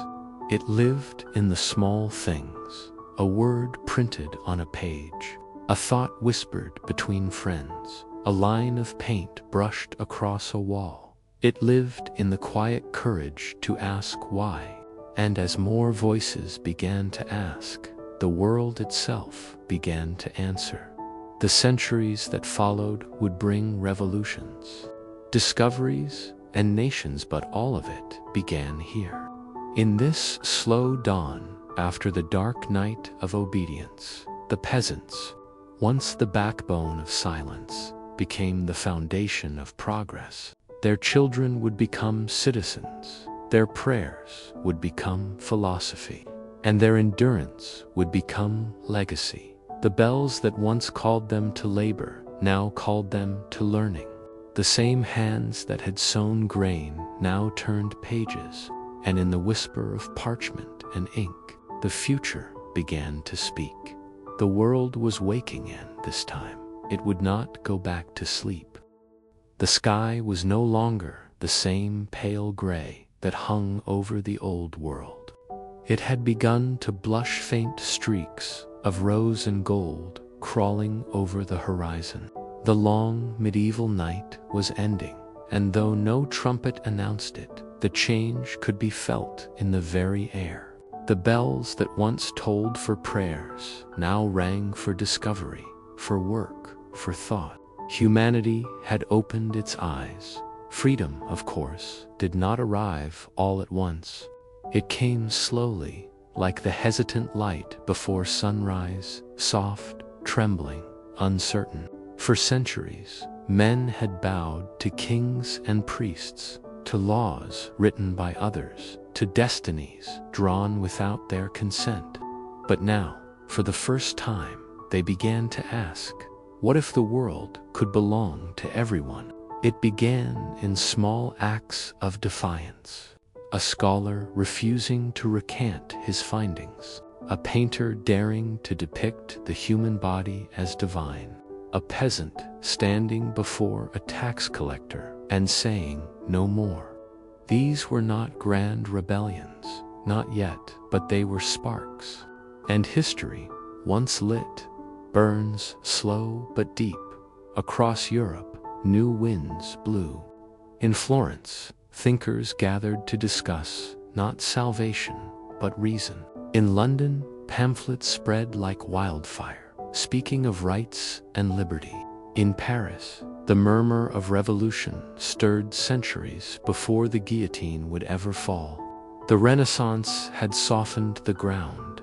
Now, ideas began to bloom in the cracks. Printing presses thundered like drums of progress. Each page printed was a weapon sharp as any sword, silent as dawn. Kings feared them, priests cursed them, but the people read. In taverns, in churches, in marketplaces, words became power. Knowledge once hoarded became the great equalizer. For the peasants, this awakening was not easy. Freedom demanded more than hope. It demanded courage. To think freely meant to risk punishment. To speak freely meant to risk death. But after centuries of silence, even a whisper could feel like a revolution. And they whispered. Oh, how they whispered. In dim cottages lit by tallow candles, families read together. They read of men who questioned, of worlds beyond the sea, of truths buried beneath lies. Children learned to spell their own names, tiny acts of rebellion against anonymity. Women, too, began to seek their voices. In a world where their worth had long been measured by obedience, the ability to learn was itself a declaration of existence. The dawn was not gentle everywhere. Empires clashed, blood spilled, kings clung to thrones that no longer belonged to them. But the idea of freedom is a tide. It pulls at every shore, no matter how high the walls. And soon, it reached even the smallest corners of the world. A blacksmith's apprentice in England read of rights and dignity. A weaver's daughter in France painted her dreams on fabric. A farmer in the German countryside kept a hidden book beneath his bed, a forbidden text, its words glowing like embers in the dark. Each of them believed, perhaps without knowing why, that they deserved more than the roles they had been given. And that belief, fragile as it was, began to change everything. Universities opened their gates wider. Knowledge was no longer a treasure of the elite. The world began to measure worth not by birth, but by thought. The son of a peasant could now stand beside the son of a noble and speak the same language of ideas. And though the path remained steep, the first stones of equality had been laid. The arts, too, became freer. Painters captured laughter, tears, and flesh without fear of damnation. Musicians wrote not for cathedrals, but for hearts. Even architecture changed. The rigid Gothic lines softened into curves of beauty and balance. Humanity was rediscovering itself, not as sinner, but as creator.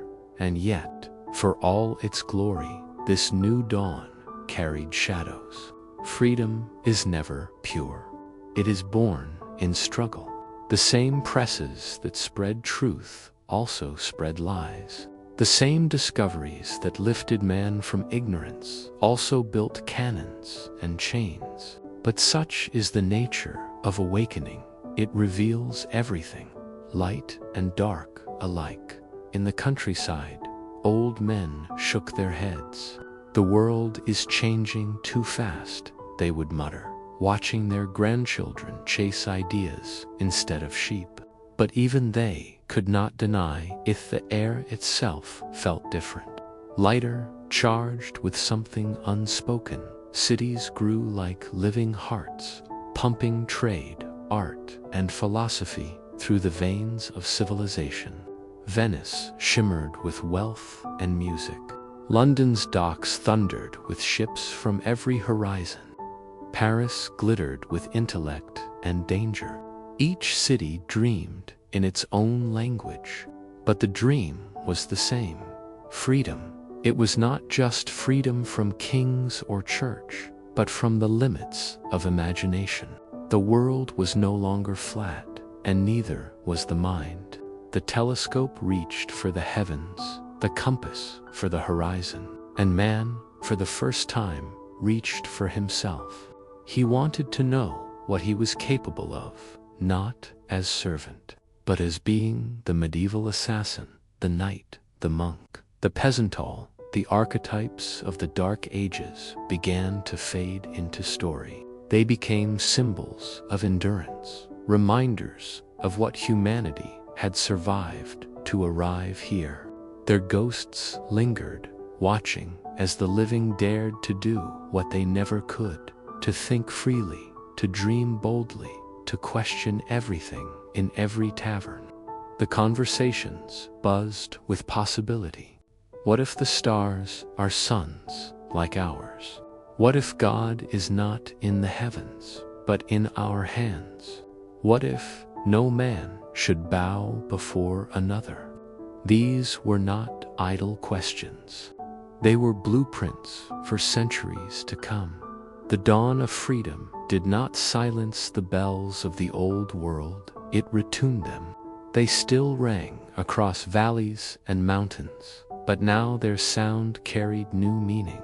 Each chime was a reminder that time moved forward, that progress was not a sin, that the world, at last, belonged to all who dared to live in it. Farmers began to own their land. Merchants began to shape economies. Soldiers began to fight not just for kings, but for causes. A strange word entered the language of Europe: citizen. It meant something profound, that a person was no longer merely subject to rule, but part of the world that ruled itself. Freedom had arrived, not perfect, not complete, but real. It stood trembling in the dawn, uncertain but undeniable, and as the sun finally broke through the clouds of the past, the light touched everything: the fields, the cathedrals, the cities, the oceans. It fell on the forgotten and the powerful alike, erasing the lines that had once divided them. For the first time in 1,000 years, humanity stood at the edge of its own horizon and did not kneel, it walked forward. Somewhere, in a quiet village at the farthest edge of Europe, a child stood in the morning light. He held a worn book, its cover cracked from use. The words inside were simple stories of gods and kings, of right, but he read them differently now. He no longer saw them as commands, but as questions. And that was the miracle of freedom. Not that it answered everything, but that it allowed one to ask. He closed the book, looked toward the hills, and smiled. The day was his. The world was his. The age of chains was over, and though new ones would come in other forms, for this brief moment in history, humanity had learned to breathe without fear. The wind carried the scent of ink and bread, of metal and rain. The air was alive with promise. Every field shimmered like gold under the morning sun, and every heart beat like a drum of awakening. The medieval age had ended. The human age had begun.